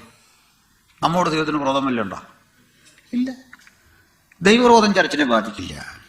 സോ ഗ്രേറ്റ് ട്രിബുലേഷൻ നമുക്ക് ബാധകമല്ല. ട്രിബുലേഷൻ ബാധകമാണ്. പീഡകൾ ചർച്ചിന് ബാധകമാണ്. അത് ഇന്ന് തുടങ്ങിയതുമല്ലെന്ന്, 1st സെഞ്ച്വറി തൊട്ട് തുടങ്ങിയാണത്. 1ാം നൂറ്റാണ്ട് മുതൽ ആരംഭം കുറിച്ചതാണത്. ഇന്നും തീർന്നിട്ടില്ല. അതിന്ന് കൂടി വരിക. അന്നത്തെ രീതി മാറി, ശൈലി മാറി. പിശാച് അവൻ്റെ തന്ത്രം മാറ്റി, ശൈലികളെല്ലാം മാറ്റി. മനസ്സിലായോ? പഴയ രൂപത്തിലും ഭാവത്തിലും അല്ല, കാലോചിതമായി ഈവിൾ സ്പിരിറ്റ് അതിൻ്റെ തന്ത്രങ്ങൾ മാറ്റി, സ്ട്രാറ്റജി കംപ്ലീറ്റ് മാറ്റി. അവ കടന്നു പോകുന്നത്, ചില ആളുകൾ ഇതിനെ ഒന്നിച്ചു പറയുന്നതാണ് ഇതിലെ വിഷയം. ചുരുക്കത്തിൽ ഹിസ്റ്റോറിക്കലി പല സംഗതികൾ ഇപ്പം സംഭവിച്ചുകൊണ്ടിരിക്കുകയാണ്. അല്ലാതെ ഇതെല്ലാം കൂടെ അവസാനം കൊണ്ട് തീർക്കാനാണെങ്കിൽ ഭൂമിയിൽ സ്പേസ് ഇല്ലെന്ന്. എത്ര വന്നോ? ഇനി 4:1 റാപ്ചർ എന്ന് ചിന്തിക്കുന്നിടത്തൊരു പ്രശ്നമുണ്ട്. ഈ റാപ്ചർ വലിയ സംഭവം, ഈ കാലം കാത്തിരിക്കുന്ന വലിയ സംഭവമാണ്. അത് ഒരു വ്യക്തത ഇല്ലാതെ പറയില്ല. കാരണം എന്താ പറയണ്ടേ? അവിടെ പറയുന്ന ആളുകൾ ആകെപ്പാടെ പറയുന്നത് ഇവിടെ കയറി വരിക. എപ്പോഴും ഓർത്തണം, ഇവിടെ കയറി വരിക എന്നുള്ള വാക്യം പൂർണ്ണമല്ല. കോളൻ, സെമിക്കോളൻ അല്ലേ? സെമിക്കോളനാണോ? സോറി, ഒരു കോമ അവിടെ ഉണ്ട് അല്ലേ? ഒരു കോമ ഇട്ടിട്ട് പറയുക. എന്താ പർപ്പസ്? മേലാൽ സംഭവിപ്പാറുള്ളത് കാണിച്ചു തരാം. മനസ്സിലായോ? എന്തിനാ ഇടയ്ക്ക് വെച്ച് വാക്യം മുറിക്കുന്നത്? ആ വാക്യം കംപ്ലീറ്റ് പറയണ്ടേ? ഒരു ആപ്ലിക്കേഷൻ, ഒരു കാര്യം അപ്ലൈ ചെയ്യണമെങ്കിൽ ആ വാക്യത്തെ അതിൻ്റെ ഘടന അനുസരിച്ച് എടുക്കണം. അല്ലേ പറ. ഏത് ചോദ്യം ചോദിക്കും. ഇത് കഴിഞ്ഞ് നമുക്ക് ഫ്രീ ആയിട്ടിരിക്കാം. ഈ ഒഫീഷ്യൽ ഇത് കഴിഞ്ഞിട്ട് പിന്നെ ഇരിക്കാം, കുഴപ്പമില്ല. ഇവിടെ കൊണ്ടൊരു കോമ ഇട്ടിട്ട് ആ വാക്യത്തെ എടുക്കാൻ ആണ് പറയുന്ന കാര്യം. John the disciple of Christ എന്ന് പറയുന്നത് ചർച്ചിൻ്റെ ആളാണ്. ഇപ്പൊ ജോൺ ഇവിടെ വരാൻ പറഞ്ഞാൽ അത് ചർച്ചുണ്ട്. ഓക്കെ, ഇതേ യോഹന്നാനെ പിന്നെ കൊണ്ടുവന്നുണ്ട്. അവൻ എന്നെ ഉയർന്നൊരു വൻമലയിലേക്ക് കൂട്ടിക്കൊണ്ടുപോയി, അവൻ എന്നെ ആത്മാവിൽ മരുഭൂമിയിലേക്ക് കൂട്ടിക്കൊണ്ടുപോയി. കണ്ടില്ലേ? ഇതെല്ലാം ചർച്ചാവുമോ? ഇത് ചർച്ചാവുകയാണെങ്കിൽ അതെന്തുകൊണ്ടാകില്ല? അപ്പൊ എന്തിനാ പർപ്പസ്? എന്താ? ഈ വിഷം കാണിക്കാൻ സ്വർഗത്തിലേക്ക് കൊണ്ടുപോകണം. ഇവിടെ കയറി വരിക. മേലാൽ സംഭവിക്കാനുള്ളത് ഞാൻ നിനക്ക് കാണിച്ചു തരാം. വ്യക്തത തന്നോ? വിഷനാണ്. അദ്ദേഹത്തിനോട് പറഞ്ഞ പേഴ്സണൽ ആയിരുന്നു. പക്ഷെ അങ്ങനെ പിന്നെയും കാണുന്നു. അതുകൊണ്ടായി പറഞ്ഞു, മാറി മാറി നിന്നായി കാണുന്നത്. ആത്മവിവശതയിൽ അവൻ എന്നെ ഉയർന്നൊരു വൻമലയിലേക്ക് കൊണ്ടുപോയി. ഭർത്താവിനായി അലങ്കരിച്ച കന്യകയെപ്പോലെ സ്വർഗീയ യെരൂശലേം എന്ന മഹാനഗരം ഇറങ്ങി വരുന്ന കാഴ്ച ഞാൻ കണ്ടു. ഇതെല്ലാം പിന്നീടാണ്. ഇനി അങ്ങനെയെങ്കിൽ പ്രപഞ്ചത്തിൽ ഇപ്പോൾ നടക്കേണ്ട ചില ക്രോധങ്ങൾ, ചില ട്രിബുലേഷൻസ് ഉണ്ട്. നോട്ട് ഗ്രേറ്റ് ട്രിബുലേഷൻ, രണ്ടും മാറ്റിയേ ചിന്തിക്കാം. ഇത് ഈ വിധത്തിൽ കാര്യം പറഞ്ഞാൽ നിങ്ങൾക്ക് എളുപ്പത്തിൽ മനസ്സിലാവും. ഒരു കോംപ്ലിക്കേഷനും ഇല്ല. ഞാൻ 2 രൂപത്തിൽ ഇത് പഠിച്ചിട്ട് ഞാൻ ചെന്നെത്തിയ നിഗമനം സിമ്പിളാണെന്ന് എനിക്ക് തോന്നി. അതാണ് വസ്തുത. അതിനകത്തൊരു കോംപ്ലിക്കേഷൻ വരുന്നില്ല. എന്നാൽ ഇത് പറഞ്ഞു വരുമ്പോൾ ആൾക്കാർ പറയും, അനിൽക്കുടത്തോട്ടം പറഞ്ഞു സഭ ട്രിബുലേഷനിൽ കൂടെ കിടക്കും. നോ, ദൈവത്തിൻ്റെ ക്രോധത്തിൽ ചർച്ച പോവില്ല. പക്ഷെ പൊളിറ്റിക്കൽ റാത്ത് ചർച്ചിന് ബാധകമാണ്. രാഷ്ട്രതന്ത്രജ്ഞതയുടെ ആ പോരാട്ടങ്ങളിലൂടെ ചർച്ച കിടക്കും. ഞാൻ അതെന്തൊക്കെയാണെന്ന് പിന്നെ പറയാം. ഇനി നമുക്കൊരു ക്ലൂ ദൈവം ഇവിടെ ഇട്ടിട്ടുണ്ട്. 16:14 വെച്ച് 15. വെളിപ്പാട് 16 ആ പിന്നെ കള്ളനെ പോലെ വരുമെന്ന് പറഞ്ഞ് ഉദ്ദേശിച്ചെന്തോ? ആ ഇങ്ങനെ മൂടിക്കെട്ടി പോത്ത് വരും, അതല്ല ഉദ്ദേശിക്കുന്നു അല്ലേ? ആ കള്ളനെ പോലെ വരും. എന്നിട്ട് അവർ ക്ലൂ ഇട്ടിട്ടുണ്ടോ നോക്കി വായിച്ചു.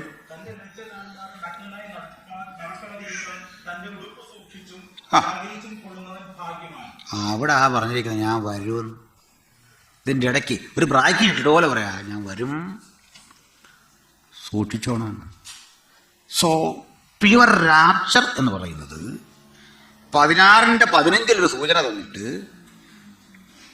ഇവിടെ നിന്ന് റാപ്ചർ ഉണ്ടാകാണ്. 10-ാം അധ്യായത്തിൽ 7-ാം കാഹളത്തിന്റെ ധ്വനി കൊണ്ടെടുക്കും. വീണ്ടും പറയാണ് അന്ത്യകാഹളം കേൾക്കുമ്പോഴാണ് ചർച്ച എടുക്കപ്പെടുന്നത്. അന്ത്യകാഹളം എന്ന് പറഞ്ഞാൽ കുറേ കാഹളം അതിൻ്റെ മുമ്പ് വേണ്ടേ? വേണോ? ഇതൊക്കെ വേറെ കണക്കൊക്കെ ആൾക്കാർ പറയുന്നുണ്ട്. അന്ത്യകാഹളം എന്ന് പറഞ്ഞാൽ എന്തോ?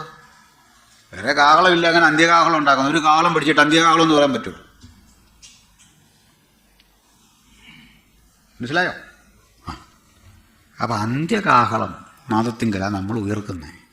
അതിനുമുമ്പ് കാഹളമുണ്ട്. ഈ കാഹളം എന്ന് കേട്ടാൽ ഒരുത്തനിങ്ങനെ ഈ ക്ലാർനെറ്റും പിടിച്ചിങ്ങനെ നിൽക്കുന്ന അതിന് അർത്ഥമില്ല, രൂപകാർത്ഥമാണ്.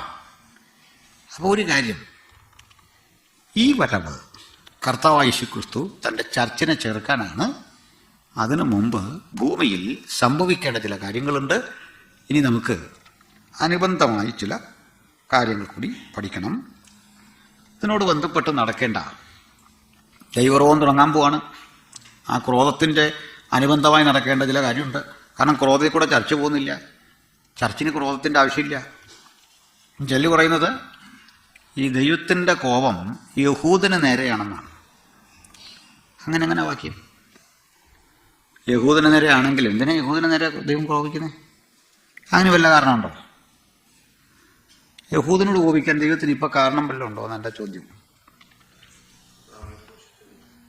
ഈ കർത്താവിനെ കുറിച്ച് ബെഞ്ചമിൻ നെതന്യാഹുവോ വല്ലതും ആണോ? ഇപ്പോഴിരിക്കുന്ന ആൾക്കാർ വല്ലതും ആണോ? അയാൾക്ക് ഇതോട്ട് വല്ലതും എന്തുണ്ടോ? എത്ര തലമുറ കഴിഞ്ഞെന്ന് ഓർത്തോണു. മനസ്സിലായോ? പിടിയോ കാലം ഇത്രയും കഴിഞ്ഞു.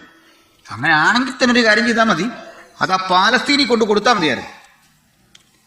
ആ 120 മൈലിൻ്റെ ചുറ്റുപാടി കൊണ്ട് അടിയും കൊടുത്തിട്ട് വരണ്ടതിന് പറയും മൂടുലോകത്തെ ഇതിനകത്തിട്ട് കിടത്തണം. അവൻ ഏതാണ്ട് ചെന്നും പറഞ്ഞു. മനസ്സിലായില്ല?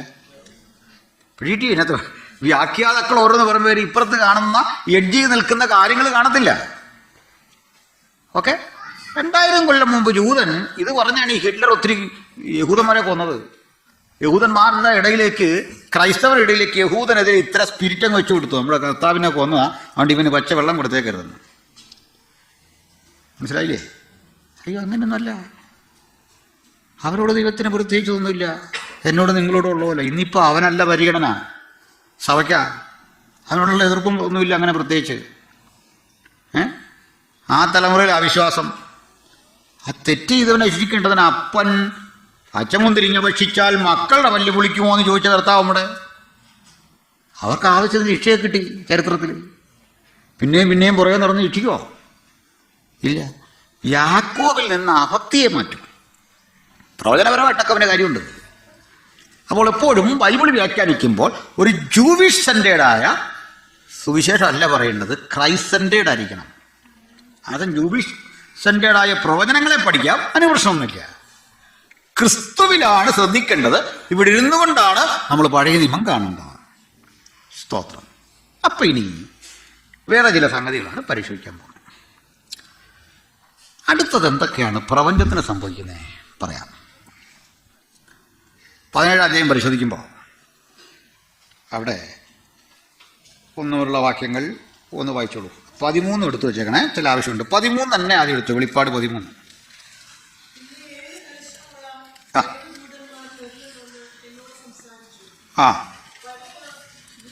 അല്ല, 13:1 മുതൽ വെച്ചു. 13.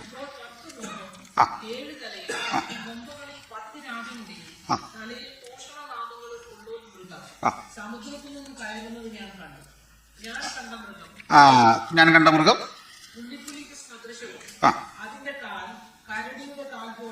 ആ. വായ് സിംഹത്തിന്റെ വായ് പോലെയും ആയിരുന്നു. ആ. അതിൽ മഹാസർപ്പം തന്റെ ശക്തിയും സിംഹാസനവും വലിയ അധികാരവും കൊടുത്തു. ആ. അതിന്റെ തലകളിൽ ഒന്ന് മരണകരമായ മുറിവേറ്റതുപോലെ ഞാൻ കണ്ടു. ആ. അതിന്റെ മരണകരമായ മുറിവ് പുറത്തുപോയി. ആ. സർവ്വഭൂമിയും മൃഗത്തെ കണ്ട് വിസ്മയിച്ചു. ആ, അതിന്റെ രൂപം പറഞ്ഞേ, മൃഗത്തിന്റെ. മൃഗം ആ, വായിച്ചു. ആ, വായിച്ചു. അത് തന്നെ, കറക്റ്റാ. കാര്യമാണ്. അതിന്റെ കാൽ കരടിയുടെ കാൽ പോലെയും ആ, മൃഗം പുള്ളിപ്പുലിക്ക് സദൃശവും ഒറ്റയ്ക്കങ്ങ് വായിച്ചു. ഒത്തിരി ശബ്ദം എടുത്ത് ഒരു ദോഷം വരത്തില്ല. വായ് സിംഹത്തിന്റെ വായ് പോലെയും ആ, സിംഹത്തെ കുറിച്ചൊക്കെ വായിക്കുമ്പോൾ അതിന്റെ ഒരു ആത്മാർത്ഥത വേണ്ടേ. ആ, വായിച്ചു. ആ. അതിന് മഹാസർപ്പത്തിന്റെ ശക്തിയും സിംഹാസനവും വലിയ അധികാരവും കൊടുത്തു. ആ. അതിന്റെ തലകളിൽ ഒന്ന് മരണകരമായ മുറിവേറ്റതുപോലെ ഞാൻ കണ്ടു. ആ. അതിന്റെ മരണകരമായ മുറിവ് പുറത്തുപോയി. ആ. സർവ്വഭൂമിയും മൃഗത്തെ കണ്ട് വിസ്മയിച്ചു. മൃഗത്തിന് അധികാരം കൊടുത്തതുകൊണ്ട് അവർ മഹാസർപ്പത്തെ നമസ്കരിച്ചു. ആ, ഇനി ഒരു കാര്യം, ഇവിടെ ഈ ഒരു മൃഗത്തെ നമ്മൾ കാണുക. ഈ മൃഗത്തിന്റെ പ്രത്യേകത എന്തൊക്കെയാണെന്നറിയോ? ഒന്ന്, ഈ മൃഗത്തോട് തുല്യമായ ചില മൃഗങ്ങളെ ഞാൻ ബൈബിളിൽ കാണിക്കാം. ദാനിയേൽ 7:1 മുതൽ വായിച്ചാട്ടെ. 7:1 പെട്ടെന്ന് വാക്കിയെടുത്തട്ടെ. ആ. ആ. ആ. ആ. ആ.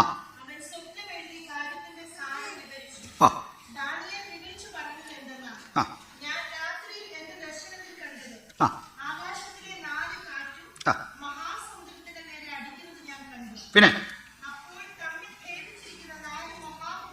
ആ, തമ്മിൽ ഭേദിച്ചിരിക്കുന്ന 4 മഹാമൃഗങ്ങൾ കടലിൽ നിന്ന് കയറുന്നത് കണ്ടു. ആ. ആ. ആ, ഒന്നാം മൃഗത്തെ തൽക്കാലം നമുക്ക് വേണം, അവിടെ നിൽക്കട്ടെ. ഇത്രയും മനസ്സിലായോ? ആള് സിംഹമായിരുന്നു, കഴുകേണ്ട ചിറകുണ്ടായിരുന്നു. രണ്ടാം മൃഗം വായിച്ചു. രണ്ടാം മൃഗം ഇതിന്റെ ബാക്കിയല്ല, താഴെ കിടപ്പുണ്ട്. മൂന്നാം വാക്യല്ലേ? 5-ാം വാക്യമാണോ?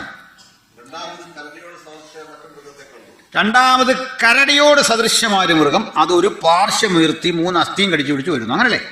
ആ, ഇനി അടുത്ത മൃഗം വായിച്ചേ. മൂന്നാമത്തെ മൃഗം പുള്ളിപ്പുലിക്ക് സദൃശ്യം, ചിറകുള്ള പുള്ളിപ്പുലിയാണ് 3. നാലാമത്തെ മൃഗം എന്താ?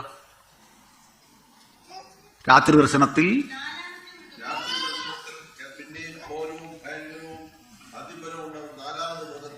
ആ 4 മൃഗങ്ങൾ. മൃഗത്തിന്റെ രൂപം മറക്കരുത്. നമുക്ക് ഇവിടുന്ന് പോയിട്ട് അങ്ങോട്ട് പോവാം. അപ്പൊ വെളിപ്പാട് തൽക്കാലം അവിടെ കിടക്കട്ടെ. സിംഹം, പുള്ളിപ്പുലി, കരടി, പുള്ളിപ്പുലി. ലാസ്റ്റത്തെ മൃഗത്തിന് പേരില്ല. ഘോരവും ഭയങ്കരവുമായ മൃഗം. അങ്ങനല്ലേ? ആ, അതിബലമുള്ള മൃഗം. ഇത് ഓർക്കാൻ, ലാസ്റ്റത്തെ മൃഗത്തെ ഓർക്കാൻ നിങ്ങൾക്ക് ഞാനൊരു സഹായം ചെയ്യാം. ഇരുമ്പുകല്ലൊന്നുമല്ല. നമ്മുടെ ബഹുമാനപ്പെട്ട AK ആന്റണി സാറിനെ ഓർത്താൽ മതി. അദ്ദേഹം പറയാറുണ്ട് എപ്പോഴും, ക്രൂരവും പൈശാചികവുമായ ഒരു സംഭവമായിപ്പോയി ആ സംഭവിച്ചത്. അത് ഓർത്താൽ മതി. ഈ മൃഗം ഘോരവും ഭയങ്കരവുമാണ്. ക്രൂരവും പൈശാചികവും ചെറിയ വേഷം മാറ്റുക. എങ്ങനെ ആക്കണം? ഘോരവും ഭയങ്കരവും. അല്ല, കാര്യങ്ങൾ ഓർക്കാനാണ് ഇതൊക്കെ. അല്ല പിന്നെ ഇവരെ കൊണ്ട് വേറെന്തോ ഗുണം? ഈ കാര്യം നമുക്ക് പഠിക്കണം. അതിനാ ഞാൻ ഈ പറഞ്ഞു വരുന്നത്. അല്ല, അവരോട് പിണക്കുണ്ടായിട്ടല്ല ഇത്. കാര്യങ്ങൾ നിങ്ങളെ മനസ്സിൽ ഇപ്പൊ തറഞ്ഞില്ലേ? നാലാമത്തെ മൃഗം എന്താന്ന് മനസ്സിലായില്ലേ? ഘോരവും ഭയങ്കരവും, ക്രൂരവും പൈശാചികവും. അപ്പൊ നമുക്ക് ഒന്നാം മൃഗം സിംഹം, രണ്ടാം മൃഗം വെറുതെ അല്ല, ഒരു പാർശ്വമുറുത്ത് നിൽക്കുന്ന കരടി. മനസ്സിലായോ? ഞാനിത് ഒരിടത്ത് പറഞ്ഞപ്പോ ഓരോ കേട്ടോണ്ട് ഒരു വയ്യം പറയുക, മോഹൻലാലിനെ ഓർത്താൽ മതി. അവിടെ ഇരുന്നോണ്ട് ഞാനിങ്ങനെ ഈ ഘോരവും പൈശാചികവും എന്നൊക്കെ പറഞ്ഞപ്പോൾ ഒരുത്തിന് അവിടെ നിന്നുകൊണ്ട് പറയാം, ഒരു പാർശ്വം ഉയർത്തി നിൽക്കുമെന്ന് പറഞ്ഞപ്പോൾ ഇങ്ങനെ ഞാൻ പുള്ളി നിൽക്കുന്നതെന്ന്. അപ്പൊ ഒരു പാർശ്വമുയർത്തി നിൽക്കുന്ന ഒരു മൃഗം. ഇതിന്റെ കൂടെ നമ്മുടെ ഇതേ കൊണ്ടല്ലോ ഈ ഹമീദിനോടൊരു കാര്യം പറയാം കേൾക്കുന്നെങ്കിൽ. ഇസ്ലാമിലൊരു ശാസ്ത്രമുണ്ട്. ഒരു വെള്ളത്തിൽ ചായക്കകത്തൊരു ഈച്ച വീണാൽ ആ ഈച്ച മൊത്തം അതിനകത്ത് മുക്കി പിഴിയണമെന്നാണ്. അല്ലെങ്കിൽ ഹമീദിനോട് ചോദിക്കുക, ഹമീദ് എന്നോട് പറഞ്ഞിട്ട് അല്ലെന്ന്. എന്താ വെച്ചാല് അതിൻ്റെ ഒരു ചിറകില് വിഷമാണെങ്കിൽ അടുത്ത ചിറകിൽ അതിനുള്ള ഔഷധമാണ്. ഒരു പ്രസംഗം കേട്ടിട്ടുണ്ടോ? ഇല്ല, ഞാൻ തരാം, അതൊക്കെ ഇട്ട് തരാം. ഒരു ചിറകിൽ അതിന് വിഷമുണ്ടെങ്കിൽ അടുത്ത ചിറകിൽ അതിനുള്ള ഔഷധം ദൈവം ഇങ്ങനെ കരുതി വെച്ചേക്കുകയാണ് എന്നാണ്. ഏതേലും ഈച്ച പോയിട്ട് ഇങ്ങനെ മുമ്പ് പറഞ്ഞാൽ മൂലാല് പോകുന്നല്ല ചരിഞ്ഞാണോ വീഴുന്നത്?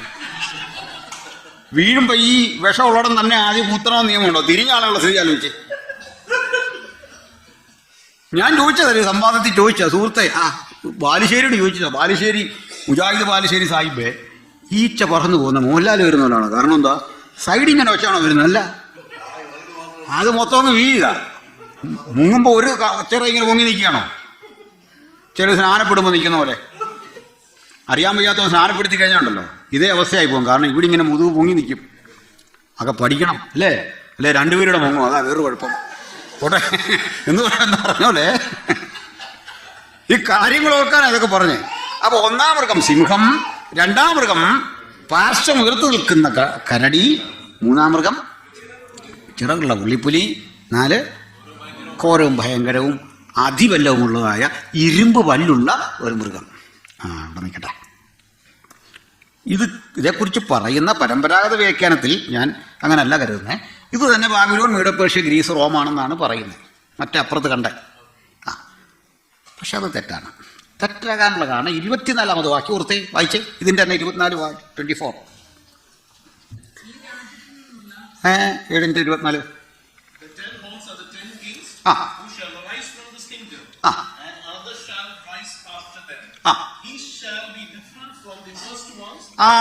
ഇത് ഈ രാജ്യത്തിനുള്ള 10 കൊമ്പുകളോ എഴുന്നേൽപ്പാനിരിക്കുന്ന, മനസ്സിലായോ?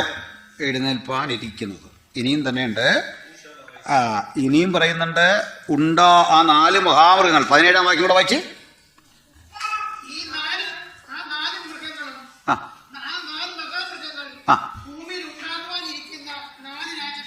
അപ്പൊ കഴിഞ്ഞതല്ല, ഉണ്ടാകാനിരിക്കുന്നതാണ്.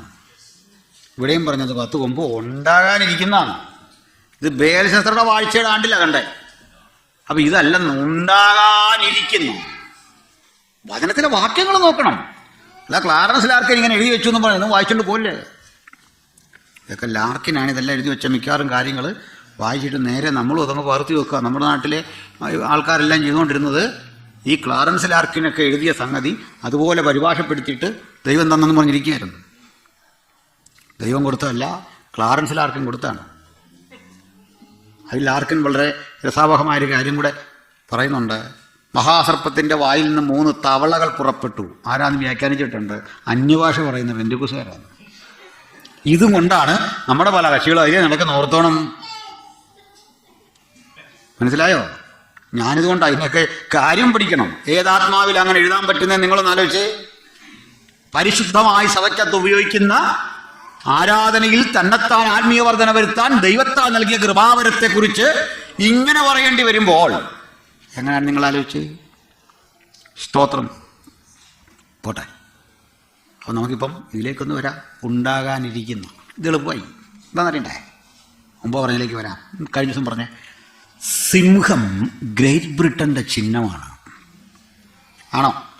ഒന്നാമത്തെ വായിച്ച് അത് സംഭവം. ഒന്നാമത്തെ മൃഗത്തെ പറ്റി 7:4.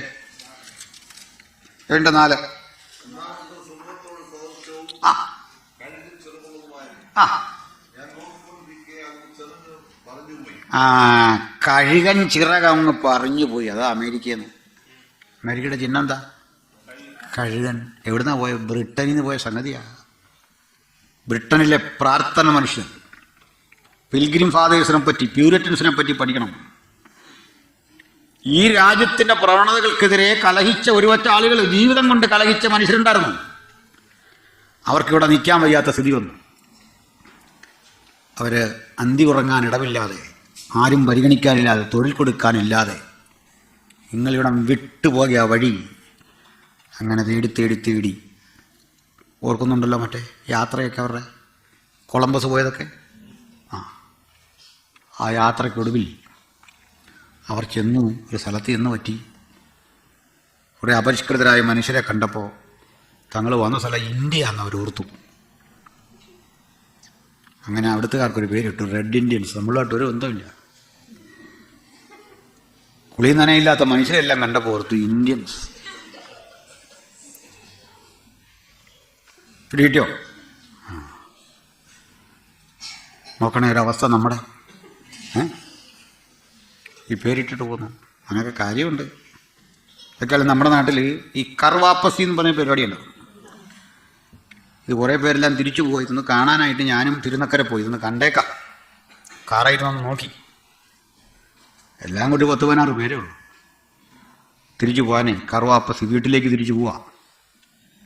ഞാനതിലൊരുത്തനെ പരിചയപ്പെട്ട് കേട്ടാൽ എങ്ങനെയാണെന്നെല്ലാം സംസാരിച്ചൊന്ന് പുള്ളി പറഞ്ഞു പോകും. ക്രിസ്ത്യാനിറ്റി എന്നിട്ട് കാര്യമൊന്നുമില്ല, ഒത്തിരി കാരണങ്ങളൊക്കെ പറഞ്ഞിട്ട് ഞാൻ പോവാണ്. തിരിച്ചു പോവാം, കുടുംബത്തേക്ക് തിരിച്ചു പോവാം. അപ്പം ഞാൻ പറഞ്ഞു കൊള്ളാം, പക്ഷേ ഒരു കാര്യമുണ്ട്, നിങ്ങൾക്ക് ഇതിനകത്ത് വെച്ച് കിട്ടിയ കുറേ സാധനമുണ്ട്. ഒന്നാമത് ഈ പാൻറ് ഷർട്ടുമൊക്കെ ടൈ ഉണ്ടായിരുന്നു, പക്ഷേ ഇവിടെ അല്ലായിരുന്നു. ഇവിടെ ഞങ്ങൾ തന്ന ഭാഷ, ഞങ്ങൾ തന്ന സംസ്കാരം, ഞങ്ങൾ തന്ന അക്ഷരാഭ്യാസം, ഞങ്ങൾ തന്ന സാഹിത്യം, ഇതൊക്കെ വെച്ചിട്ട് അവസാനം ഇതിൻ്റെ എല്ലാ ഗുണങ്ങളും അനുഭവിച്ചിട്ട് പറയുക ഞാൻ പോവാന്ന്. അന്തസ്സുണ്ട് ഇട്ടിട്ട് പോരാ. അതിലേ വേണ്ടേ? അതാ വേണ്ടേ? എനിക്കിത് പറയാൻ പേടിയൊന്നുമില്ല. ഞാൻ നാട്ടിൽ പ്രസംഗിക്കുന്നതൊക്കെ അത്ര ധൈര്യമുള്ളവരെ എന്നെ സാറിനെ കൺവെൻഷൻ വിളിക്കാറുള്ളത് നാട്ടിൽ. ട്രിവാൻഡ്രം പിള്ളേർക്ക് ധൈര്യമില്ല. അച്ഛാ ഇവിടെ വന്ന് ഇതെല്ലാം പറയണമെന്ന് പറയും. പോട്ടെ, സ്തോത്രം. ചുരുക്കി പറഞ്ഞാൽ അത് ചരിത്രം വെച്ചാൽ ചുമ്മാ അതൊന്നും പറയല്ലേ. അതിന് കാരണമുണ്ട്.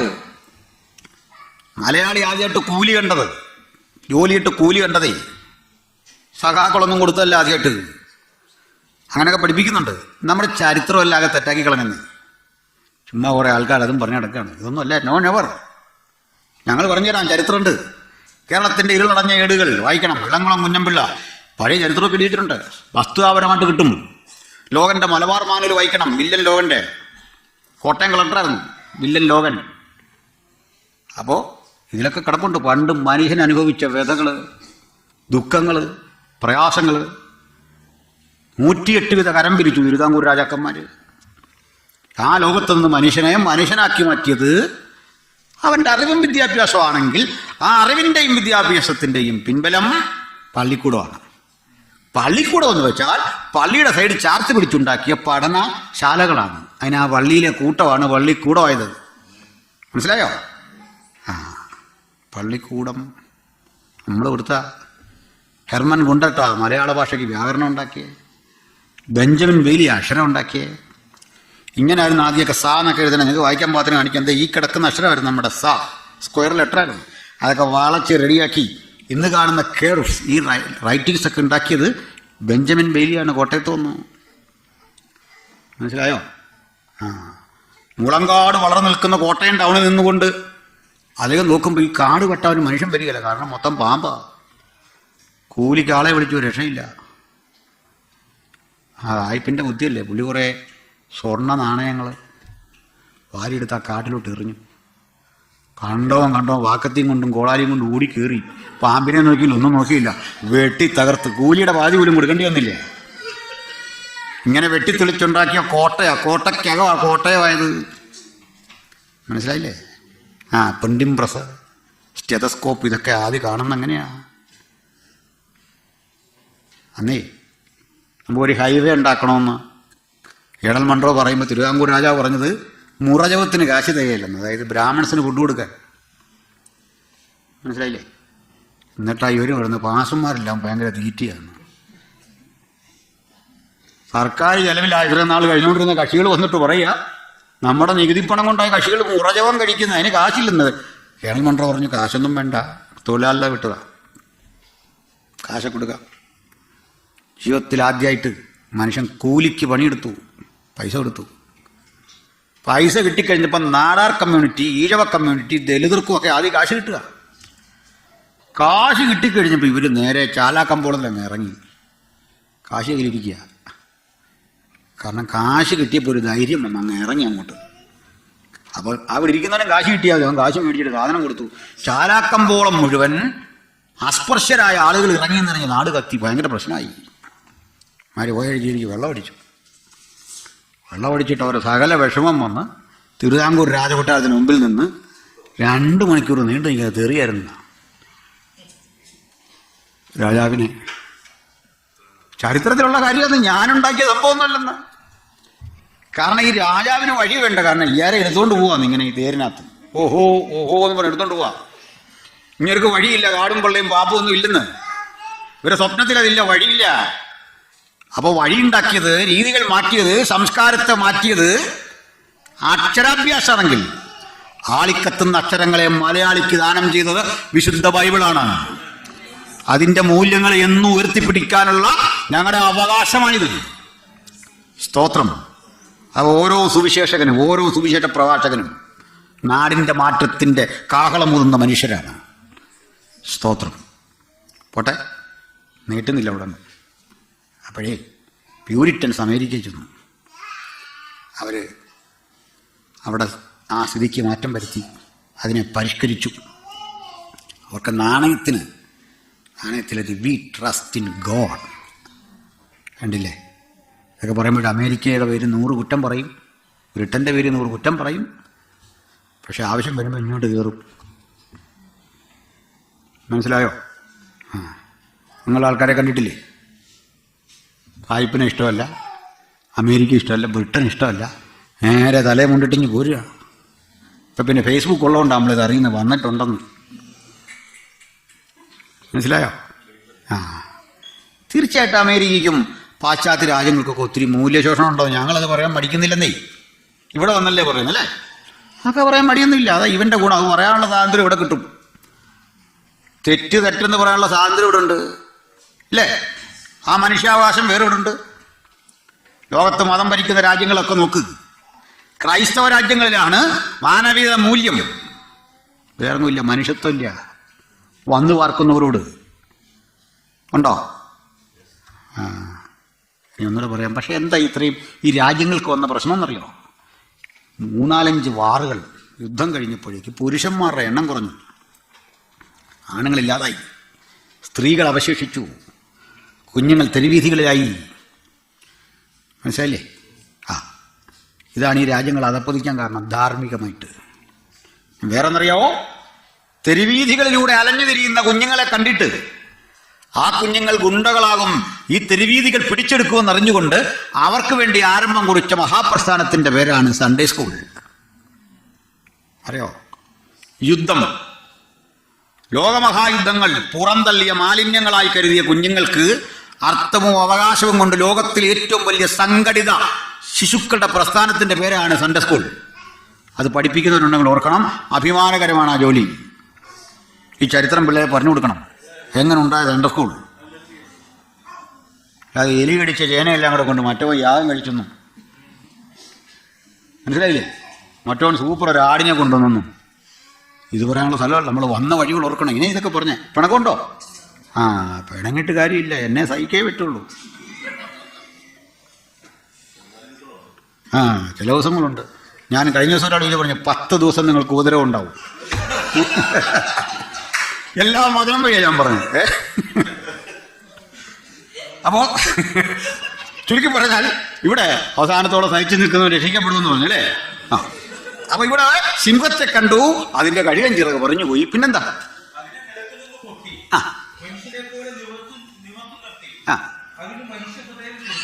വേണ്ടോ മനുഷ്യഹൃദയം? ഇതൊക്കെ ഇതിപ്പരം വ്യാഖ്യാനം വേണം. നിങ്ങൾ തന്നെ പറ, മനുഷ്യത്വം അതിന് കൊടുത്തുന്നു. സ്തോത്രം. യുദ്ധങ്ങൾക്ക് നടുവിലും നിങ്ങൾക്കറിയണ്ടേ, സമാധാനകാംക്ഷികൾ ഇവിടുന്ന് ഇരുന്നിട്ടെ. അലൻ ഒക്ടോവൻ ഹ്യൂം എന്ന് കേട്ടിട്ടുണ്ടോ? ഹ്യൂം. ഇന്ത്യക്ക് ഈ പോകുന്ന പോക്ക് ശരിയല്ല, അടിമക്കച്ചവടം നിർത്തണം, ഇത് നമ്മുടെ മൂല്യങ്ങൾക്കെതിരാണെന്ന്. ഇന്ത്യയിലല്ല സമരം ഉണ്ടായത്, ഇവിടെയാണ്, ഇംഗ്ലണ്ടിലെ സമരം ഉണ്ടായത്. തെരുവീതികളെ സംഭിപ്പിക്കുന്ന ഇത്തരം മാറ്റങ്ങൾക്ക് പ്രാർത്ഥനാ മനുഷ്യരെ ഇവിടെ തുടക്കം കുറിച്ച് ഇന്ത്യയോട് വിട്ടം ചെയ്യുന്നത് ശരിയല്ല. ഇത് ഇവിടുന്ന് ആരംഭിച്ച മൂവ്മെന്റ്. ആ താപജാലകൾ അവിടെ ആളിക്കത്തി. ഹ്യൂം വന്ന ശേഷം ഇത് കോൺഗ്രസ് പാർട്ടി ഉണ്ടായത് 1885. 1ഉം 2ഉം വട്ടമേശ സമ്മേളനങ്ങൾ നടന്ന ഇവിടെയാണ്, ലണ്ടനിലെ റിറ്റ്സ് ഹോട്ടലിലാണ് ഗാന്ധിജി വന്ന് താമസിച്ചേ. ഞാനൊക്കെ പറഞ്ഞിട്ടുണ്ട്, എന്തെങ്കിലും പറഞ്ഞു തോന്നല്ലേ? പോട്ടെ. ചുരുക്കി പറഞ്ഞാൽ ഈ ലോകത്തെ കൊന്നും കൊള്ളയടിച്ചും ഒക്കെ കഴിഞ്ഞ മനുഷ്യർക്കിടയിലും മനുഷ്യത്വത്തിൻ്റെ ബോധമുള്ള 100 മനുഷ്യരിവിടെ ഉണ്ടായിരുന്നു. അത്തരം മനുഷ്യരെ നിങ്ങൾക്ക് ഇന്നും കാണാം. വിവേചനമുള്ളവനെ ഇവിടെ കാണാം, വർണ്ണവിവേചനമുള്ളവനെ കാണാം, വന്നവനും ചിന്തിക്കുന്ന അപൂർവം മനുഷ്യരുണ്ടാകാം. പക്ഷെ അതിൻ്റെ നടുവിലും മനുഷ്യത്വത്തിൻ്റെ ആ ജ്വലനം കെട്ടടങ്ങാതെ സൂക്ഷിക്കുന്ന ലക്ഷക്കണക്കിന് മനുഷ്യർ ഇവിടെ ഉണ്ട്. ആ നന്ദി വേണം ഈ രാജ്യത്തോട് നമുക്ക്, നമ്മുടെ രാജ്യത്തോടുണ്ട് നമുക്ക്. എനിക്ക് ഇന്ത്യക്കാരനായതിൽ യാതൊരു അഭിമാനക്കുറവില്ല, സന്തോഷമാണ്. ഒരുത്തനോട് പറഞ്ഞപ്പോൾ ഞാൻ പറഞ്ഞു, എടേ ഞാൻ ഇന്ത്യക്കാരനായിരിക്കുന്ന ആരുടെ ഒരുത്തൻ്റെ ഔദാര്യത്തിലല്ല, ദിസ് ഈസ് മൈ റൈറ്റ്. എന്താ കാര്യം? ഞാൻ പറയാറ് എൻ്റെ അത്രയും രാജ്യസ്നേഹവും നിനക്കില്ല. നീ ചത്തു കഴിഞ്ഞാൽ കത്തിച്ച് ചാമ്പലാക്കി ഗംഗാനദി വഴി ഒഴുക്കി കടൽ വഴി പോയി വീണ്ടും മഴയായിട്ട് അതിലേ പോയി മറ്റൊരു രാജ്യത്ത് പോയി പെയ്യും. ഞങ്ങൾ മരിച്ചാൽ ഇവിടെ ഈ സ്ഥലത്ത് ഒടിയെടുത്ത് പ്രാർത്ഥിച്ച് നീയോ ദാനിയല്ലേ കൊള്ളാൻ വേണ്ടി ഇവിടെ ഇടും. ഈ ശരീരം മുഴുവൻ ഇതിനകത്ത് ചേരും. എൻ്റെ രാജ്യസ്നേഹം നിനക്കുണ്ടാവില്ല. മനസ്സിലായില്ലേ? ബ്രിട്ടീഷുകാരെ കണ്ടപ്പോൾ പാദം മുത്തി നിന്ന പാരമ്പര്യമൊന്നുമല്ല നമുക്ക്. തെറ്റെന്ന് എവിടെയും പറയാൻ നമ്മൾ ആർജവം കാണിച്ചിട്ടുണ്ട് അല്ലേ? എവിടെയും. ദാവീദ് തെറ്റ് ചെയ്തെങ്കിൽ, ദാവീദ് തെറ്റ് ചെയ്ത കാര്യം പറയാനേ ഒരു സാധാരണ മനുഷ്യൻ അങ്ങോട്ട് കയറി ചെന്നു. നാഥാൻ അന്ന് അബ്സല്യൂട്ട് പവറാണ് ഇതിൻ്റെ കയ്യിൽ, മൊത്തം അധികാരം തീവാക്കി എതിർവായില്ല. ഈ വാളിങ്ങോട്ട് ഊരും ഒരൊറ്റ വെട്ട് ചോദിക്കാൻ വല്ലതുണ്ടോ? ആ കാലത്ത് നാഥാൻ ചെന്നിട്ട് കഥയെല്ലാം പറയട്ടെ, നീയാണ് ആ മനുഷ്യൻ. മനസ്സിലായോ? വാൾ ഊരിയോ? ഒന്നും ഊരൂല. അതാ നമ്മൾ ആരാണെന്ന് ഈ ചരിത്രം പഠിക്കണം. ഹല്ലേലൂയ. വിശുദ്ധന്മാർക്ക് ഒരിക്കലായി ഫലമേൽപ്പിച്ച അതിവിശുദ്ധ വിശ്വാസത്തിന്റെ ശ്രേഷ്ഠതയ്ക്ക് വേണ്ടി നിലകൊള്ളുന്ന ഈ പുസ്തകത്തിന്റെ ധാർമ്മികത ഉയർത്തിപ്പിടിക്കാൻ ദൈവത്താൽ അഭിഷേകമുള്ള ദൈവമക്കളാണ് ഓരോ ക്രിസ്തുവിന്റെ അനുഗാമികളും. സ്തോത്രം. അപ്പൊ ഇത് നമുക്ക് മനസ്സിലായിക്കോട്ടെ. അടുത്തിലേക്ക് വരാം. പുള്ളിപ്പുലി അല്ല, ഒരു പാർശ്വം ഉയർത്തി നിൽക്കുന്ന കരടി. ഈ റഷ്യൻ കരടി എന്നാണ് ഇപ്പോഴും വിളിക്കുന്നത്, അറിയോ? ചിഹ്നം കരടിയാ. റഷ്യയുടെ എന്തോ. മൂന്നാമത്തെ സംഗതി എന്താണെന്നറിയോ? പുള്ളിപ്പുലി. ഈ പുലി, കടുവ, അല്ലെ ടൈഗറും മറ്റെന്തോ ലിയോപ്പാട്, അത് പുള്ളിപ്പുലി അല്ലേ? ഇതെല്ലാം ഏതാണ്ട് ഒരു ജനുസല്ലേ? ആണോ? ഒരു ഉദാഹരണം ഞാൻ പറയുന്നു. LTTE അല്ലേ? മറ്റേ നമ്മുടെ ആ ചങ്ങാതി പ്രഭാകരൻ അല്ലേ? ഈ അല്ല ടീയുടെ അർത്ഥം എന്താ? ടൈഗർ. മലയാളത്തിൽ നമ്മളെന്താ അവരെ വിളിക്കുന്നത്? കടുവ എന്നല്ല, തമിഴ് പുലി. രണ്ടും ഒന്നാന്നായി പറഞ്ഞാൽ ജനസി. അപ്പം മൂന്നാം ലോക രാജ്യങ്ങൾ എടുത്താൽ ഇന്ത്യ, ഈ ലങ്ക, ഈ രാജ്യങ്ങളെല്ലാം എടുത്താൽ കുതിക്കാൻ കാത്തു നിൽക്കുന്ന രാജ്യങ്ങളാണ്. ഇന്നലെ പറഞ്ഞ ആര്യാ? ഇന്ത്യയുടെ ചിഹ്നം കടുവയാ അല്ലേ? അല്ലേ? മറ്റേ ശ്രീലങ്കയുടെ. അപ്പം ഈ രാജ്യങ്ങളെല്ലാം ഇങ്ങനെ എടുക്കുക. മൂന്നാം ലോക രാജ്യങ്ങളുടെ കുതിപ്പാണ് ഇനി വരാനിരിക്കുന്ന മറ്റൊരു കാര്യം. ഇതിൽ റഷ്യൻ, ചൈന, ഇതൊക്കെ ഞാൻ പറഞ്ഞു. അടുത്താണ് ഘോരമൃഗം. ഇരുമ്പ് പല്ലുള്ള ഘോരമൃഗം. അത് ഇന്നലെ പച്ചയായിട്ട് നമ്മൾ സൂചിപ്പിച്ച് ഓർമ്മയുണ്ടോ? മിക്സറാണ് സംഗതി. പറയാം. എനിക്കൊന്നും അത് ഹമീദിന് അത്രയും പ്രയാസം തോന്നി. മനസ്സിലായില്ലേ? ഇന്നലെയും പൊട്ടി. പാകിസ്ഥാനിൽ 53 എണ്ണം പെരുവഴി തീർന്നു. അത് വായിച്ചോ? സന്തോഷം വന്നാലും സങ്കടം വന്നാലും എല്ലാം പൊട്ടിയില്ല. പണ്ടൊരു സ്ത്രീ ഉണ്ടായിരുന്നു. പുള്ളിക്കാരിയെ എന്നും പുള്ളി വന്ന് ഉപദ്രവിക്കും. പിന്നെ പുള്ളിക്കാരി ഇതിനോട് അങ്ങ് പൊരുത്തപ്പെട്ടു. ഒരു തല്ല് ഉണ്ട്. അവിടുത്തെ ഒരു ചടങ്ങ് പോലെ, പ്രാർത്ഥന പോലെ ഒരു ചല്ല്. ഒരു ദിവസം പുള്ളിക്കാരി അടുത്തിട്ട് പറയാ, തല്ലുന്ന എനിക്ക് എവിടെയെങ്കിലും കിടന്ന് ഉറങ്ങണമെന്ന്. ഒരടിയുണ്ട്. ആ വഴിപാടിഞ്ഞ് കെട്ടിക്കഴിഞ്ഞാൽ കിടന്ന് ഉറങ്ങാമല്ലോ എന്നുള്ളത്. സ്ഥിരം അടിയുണ്ട്. അപ്പം താമസിച്ചു വന്ന പുള്ളിക്കാരി പറഞ്ഞു, ഇടിക്ക് എനിക്ക് എവിടെ കിടന്ന് ഉറങ്ങണം. രാവിലെ ഒഴിക്കുവാണല്ലോ. അത് പുള്ളിക്കാരി ഞാൻ അക്സെപ്റ്റ് ചെയ്തു. അതുപോലെ ആഘോഷം വന്നാലും കൊള്ളാം, അനുശോചനം വന്നാലും കൊള്ളാം, ഒരടി ഉറപ്പാണ്. ഇന്നലെ പറഞ്ഞല്ലേ, മറ്റേ ഞാൻ അവനോട് പറഞ്ഞ പോലെ ഒരു വെട്ടുറപ്പാന്ന് പറഞ്ഞ പോലെ. ഒരടി ഉറപ്പാ. ഭീകരത. അത് മാറാൻ പറ്റില്ല. ചോരയിൽ കുളിച്ച ചരിത്രം, എത്ര കിരാതം. ഞാനൊന്നും ഒത്തിരി വിശദിക്കുന്നില്ല, പോട്ടെ. അപ്പം നമുക്ക് ഈ 4 മൃഗങ്ങളെയും അവിടെ നിർത്താം. അങ്ങനെ ഫ്രീ ആയിട്ട് വിടരുത്. അത് കിടന്ന് ഓടും. അവിടെ നിൽക്കട്ടെ. നമുക്ക് നേരെ വെളിപ്പാട് 13 വരാം. വാ. 1 മുതൽ വായിച്ച്. 10 കൊമ്പും 7 തലയും കൊമ്പുകളിൽ 10 രാജമുടിയും ആ തലയിൽ ദൂഷണനാമങ്ങളും ഉള്ളൊരു മൃഗം സമുദ്രത്തിൽ നിന്ന് കയറുന്നത് ഞാൻ കണ്ടു. അപ്പൊ 10 കൊമ്പ് 7 തല, കൊമ്പുകളിൽ 10 രാജമുടിയുമുള്ള ഒരു മൃഗം, ദൂഷണനാമങ്ങൾ ഇരിക്കുന്ന ബ്ലാസ്ഫമി, ദൈവവിരുദ്ധത എഴുതി വെച്ചിരിക്കുന്ന 10 രാജ്യങ്ങൾ, ദൈവത്തിന് വിപരീതമായ ശബ്ദങ്ങൾ എഴുതി വെക്കുന്ന പ്രവണത നമ്മളിപ്പോൾ കാണുന്നുണ്ട്. ഇപ്പോൾ ചില ചർച്ചകളിൽ ചെല്ല് അവിടെ ഇതിനുണ്ട് no sex, no colour, no, കേട്ടാൽ നല്ല രസമാണ് സംഭവം അല്ലേ? ആർക്കും പ്രവേശനം. ദൈവസ്നേഹത്തിൻ്റെ വിശാലത പറഞ്ഞു വരും വല്ലാതാക്കുക അല്ലേ? സ്തോത്രം. ദൈവസ്നേഹം ഇവർ ഉദ്ദേശിക്കുന്ന ഒരു ടൈപ്പ് അല്ലത്, ആണോ? ആ പറയുമ്പോൾ സഹോദരി പണ്ട് കാത്തുകാത്തിരുന്ന് അന്യഭാഷ പ്രാപിച്ചു. ഭയങ്കര സന്തോഷമായി, ഭയങ്കര ആനന്ദമായി. പ്രാർത്ഥനയും അവരിതുവരെ കിട്ടാത്തൊരു സന്തോഷം കിട്ടിയാൽ തീർച്ചയായിട്ടും ആത്മനിറ ഒരു സന്തോഷമല്ലേ? അവരടുത്ത ആഴ്ച സാക്ഷി പറഞ്ഞു, ഞാൻ ജീവിതത്തിൽ ഇതുവരെ അനുഭവിക്കാത്ത സന്തോഷം. എനിക്ക് ഈ സന്തോഷത്തിൻ്റെ ആധിക്യത്തിൽ, ആ ദൈവസ്നേഹത്തിൻ്റെ തീവ്രതയിൽ എനിക്ക് പിടിച്ചു നിൽക്കാൻ പറ്റുന്നില്ല, ഞാൻ ആത്മഹത്യ ചെയ്യാൻ പോവാം. ഓരോതരം ആത്മാവ് പോകുന്ന പോക്കേ അവർ പറയും എൻ്റെ കുഴപ്പമല്ല, എനിക്ക് പിടിച്ചു നിൽക്കാൻ പറ്റും. ഈ വൃത്തികെട്ട ലോകത്ത്, ഈ മാലിന്യം നിറഞ്ഞ ലോകത്തെ ഞാൻ വെറുത്തു, എനിക്ക് എൻ്റെ പ്രിയനെ കണ്ടാൽ മതി, ഞാൻ ചാകാൻ പോവാം. എൻ്റെ പൊന്നെ, ദൈവസ്നേഹം എന്നാന്ന് മനസ്സിലാകത്തില്ല. ചിലരുടെ വിചാരം ഇത് ഈ പിപ്പിരി കാണിക്കുന്ന പരിപാടിയല്ലെന്ന്, ബോധം കെട്ട പണി അല്ലേ? ആ ദൈവസ്നേഹമാണെന്ന് പറഞ്ഞ് ഇങ്ങനെ വട്ടുകയറി കിടന്ന കാര്യം നടക്കുമോ? ആ അപ്പോൾ ദൈവത്തോടുള്ള സ്നേഹം കൊണ്ട് പിടിച്ചു നിൽക്കാൻ വയ്യ. അതാരും ആത്മഹത്യ ചെയ്യരുത്. നിത്യത പോക്കാ. പ്രാണനെ കളയാൻ നമുക്ക് അവകാശമുണ്ടോ? ഇല്ല. സ്തോത്രം. അപ്പോൾ ഇതുപോലെ ഈ മൃഗത്തെ നമുക്കൊന്ന് പഠിച്ചു. തലയിൽ ദൂഷണനാമം. പിന്നെ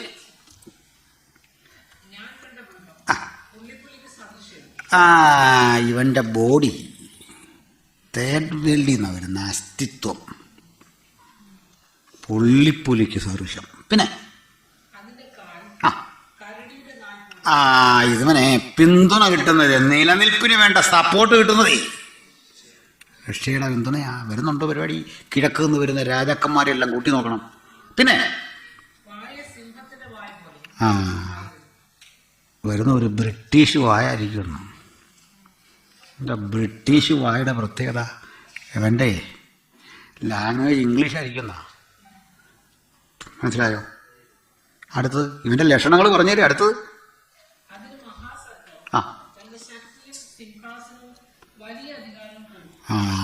മറ്റേ സർപ്പമുണ്ടല്ലോ, ലൂസിഫർ എന്ന പഴയ പാമ്പ്, അവൻ തൻ്റെ ശക്തിയും അധികാരമെല്ലാം കൊടുത്തു. ചുരുക്കത്തിൽ ഈ കാണുന്നവൻ്റെ പേരാണ് ആൻറ്റക്രൈസ്റ്റ് അഥവാ എതിർ ക്രിസ്തു, അല്ലെങ്കിൽ മൃഗം. മൃഗത്തിൻ്റെ വരവ് കണ്ടോ? പല രാജ്യങ്ങളുടെ, ഒരു ലോകരാഷ്ട്രങ്ങളുടെ ഒരു സമ്മിശ്ര അധികാരി. ഈ അധികാരി ആ വ്യക്തിയെ പിടികിട്ടില്ല. ഏകദേശം അത് ഇന്നാരാന്ന് നമുക്ക് പറയാൻ പറ്റില്ല. ഓരോരുത്തരെ ചൂണ്ടിക്കാണിച്ചിട്ട് അവരാന്ന് പറയാൻ പറ്റുമോ? ഈ 666 കോച്ചിങ്ങനെ ഗുണിച്ച് നോക്കി കണ്ടുപിടിക്കാൻ പറ്റില്ല. ഞാനിത് ഒരിക്കലും ഇങ്ങനെ വെറുതെ ഒരു തമാശയ്ക്ക് ഈ 666 വെച്ചൊരു പഠനം നടത്തി. ക്ഷമിക്കണം, നമ്മുടെ നാട്ടിലെ മിക്കവാറും ചർച്ചിൽ ലീഡേഴ്സിൻ്റെ പേര് കൂട്ടിയിട്ട് 666. അതുകൊണ്ട് ഞാൻ ആ റിസൾട്ടേ പുറത്തു വിട്ടില്ല. മനസ്സിലായില്ലേ? കണക്ക് കൂട്ടി നോക്കിയിട്ട് എങ്ങനെ പോയിട്ടും 666. ഞാൻ എൻ്റെ സൗജന്യം കൊണ്ട് ചില ഇംഗ്ലീഷിലൊക്കെ എടുത്ത് മാറ്റി കൂട്ടി നോക്കുന്നുണ്ട്. പക്ഷെ വേറെ കണക്ക് കൂട്ടി വരുമ്പോഴേക്ക് ഇത് കൃത്യത്തിനകത്ത് കയറുന്നു. ഈ ചർച്ച് പൊളിറ്റിക്സിലൊന്നും പോയി പെടരുത്. ആരെങ്കിലും ലീഡറാകട്ടെ, നമ്മളെ അത് ബാധിക്കുന്ന കാര്യമല്ല. മനസ്സിലായില്ലേ? നമ്മളത് കാണുമ്പോൾ, ഇതൊക്കെ കാണുമ്പോൾ ആത്മാവിൽ ശക്തിപ്പെട്ട് ഹൃദയം കൊണ്ട് ശാസിച്ചിട്ട് അച്ഛാ സുഖമല്ലേ എന്ന് വെച്ചിട്ട് ഇങ്ങനെ പോന്നാൽ മതി. ഇതെല്ലാം വേണം കൊടുത്തേക്കണം എന്നുവെച്ചാൽ ഇത്രേ ഉള്ളൂ സംഭവം. അങ്ങനെ നമ്മളിവിടെ കിടന്ന് അവനത് ചെയ്ത് ചാകേണ്ട കാര്യം വല്ലതും ഉണ്ടോ? ഒന്നുമില്ല. കാരണം ഇവരെ ചില സമയത്തോളം ഇതിലവിടെ കിട്ടിയില്ലല്ലോ, അവർ പൊട്ടിപ്പോകുന്നുള്ള ചിന്തയല്ല അവരുടെ ആ പോക്ക്. മുമ്പ് പറഞ്ഞല്ലോ, ആ സ്ത്രീയുടെ കാര്യം പറഞ്ഞല്ലോ, എന്നെ ഒരു തവണ ഇവിടെ ആക്കിയില്ലെങ്കിൽ ഞാൻ ആത്മഹത്യ ചെയ്യുന്നുള്ള മോഡലിലാണ് ഈ പോക്ക്. പോട്ടെ. അപ്പോഴേ നമുക്കൊരു മനുഷ്യനെ സ്പെസിഫൈ ചെയ്യണ്ട. അങ്ങനെ ഞാൻ ഈ 666 പറഞ്ഞത് പക്ഷേ നമുക്ക് ഇച്ചിരി കണ്ടുപിടിക്കാൻ ചില വഴികളുണ്ട്. ആ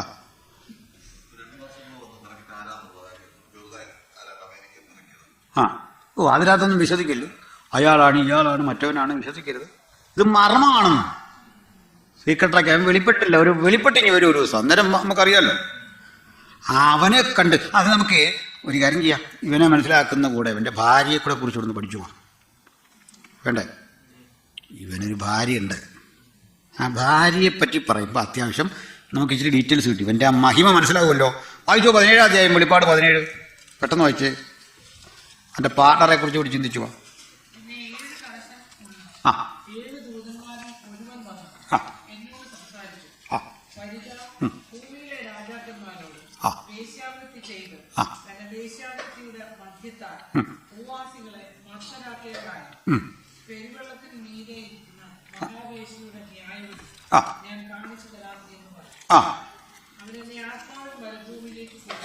ആ ആത്മാവിൽ മരുഭൂമിയിലേക്ക് കൊണ്ടുപോയി. എന്നിട്ട് ഇവനെ ശ്രദ്ധിച്ചോണം. 7 തലയും വാസന ഉള്ളതായി ദൂഷണനാമങ്ങൾ നിറഞ്ഞ കടിഞ്ചുവപ്പ് നിറമുള്ള, അപ്പുറത്ത് നിറം പറയുന്നില്ലെന്നേ ഉള്ളൂ, അതൊരു ആടിക്കണം, നിറമുള്ള മൃഗത്തിന്മീതെ ആയിരിക്കുന്നു. കണ്ടോ? ഈ മറ്റേ മൃഗത്തെ മനസ്സിലായോ? 13 കണ്ടേ? ആ മൃഗത്തിൻ്റെ മീതെ ഒരു സ്ത്രീ ഇരിക്കുന്നു. കണ്ടോ? പുള്ളി ഭാര്യയെ സ്നേഹിച്ച രീതി ഇങ്ങനെ കൊണ്ടു കിടക്കുകയാണ്. നമ്മൾ കുഞ്ഞുങ്ങളെയൊക്കെ പണ്ട് എടുത്തുകൊണ്ട് നടക്കുന്നില്ല, ഇങ്ങനെ തലയെ വെച്ച ഉറുമ്പരിക്കുന്നൊക്കെ നമ്മൾ പറയില്ല എന്ന് പറഞ്ഞ പോലെ ഒരു സ്ത്രീ ഇരിക്കുന്നു. അയച്ചേ.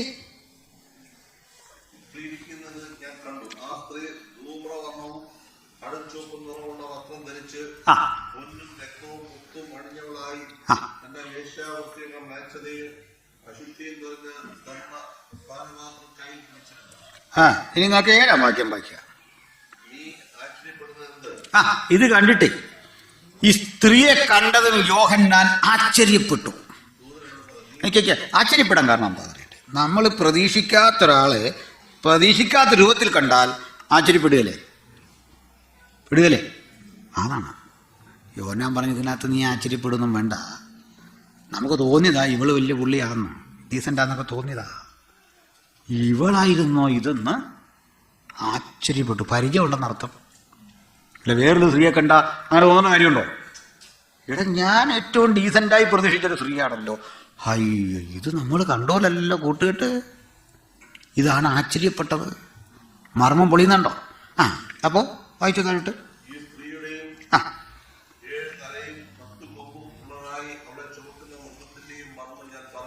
മർമ്മം ദൂതൻ പറഞ്ഞു തരാം.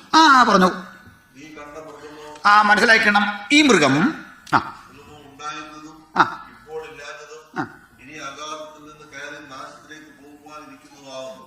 ഉണ്ടായിരുന്ന പണ്ട്, ഇത് എഴുതുന്ന സമയത്തില്ല, ഇനിയും വരും, എന്നിട്ട് നാശത്തിലേക്ക് പോകും. ഇതാണ് ഈ മൃഗം. പണ്ടുണ്ടായിരുന്നു, ആളൊന്നും മറഞ്ഞിരുന്നു, പിന്നെയും വരും, എന്നിട്ട് നശിച്ചു പോകും. ഇതായി പറഞ്ഞത്. അപ്പോൾ നമ്മൾ അപ്പുറത്തൊരു 7 രാജാക്കന്മാരെ പരിചയപ്പെട്ടു. 7 കൊമ്പ് അല്ലേ? 7 തല. അവർ 7 രാജാക്കന്മാരാണ് അല്ലേ? ഓർക്കുന്നുണ്ടോ? എവിടെ? മൃഗത്തിന് 7 തല. അത് 7 രാജാക്കന്മാരുമാകുന്നു. വായിച്ചില്ലേ? അപ്പോൾ ഈ 7 രാജാക്കന്മാരുടെ കൂടെ ഇവനും പെടുവന്നു. ആരാ? ഇപ്പൊ കണ്ട മൃഗം. അത് ഇച്ചിരി കൺഫ്യൂഷൻ ഉണ്ടാക്കുന്നൊരു കണക്കുണ്ട്. നമുക്ക് ഇതായിട്ട് വായിക്കാം.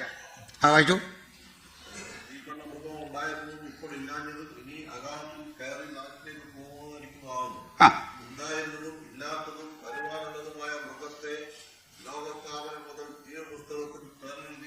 എഴുതാതിരിക്കുന്ന ഭൂവാസികൾ കണ്ട്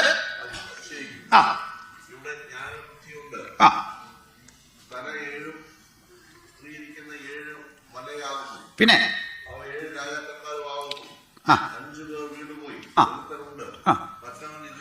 ഇവിടെ മോന് കണക്ക് വലിയ പ്രശ്നമാണ്. വായിച്ചു നോക്കി. 7 പേരിൽ 5 പേര് വീണുപോയി, ഒരുത്തനുണ്ട്, 7ാമനെതിരെ വന്നിട്ടില്ല.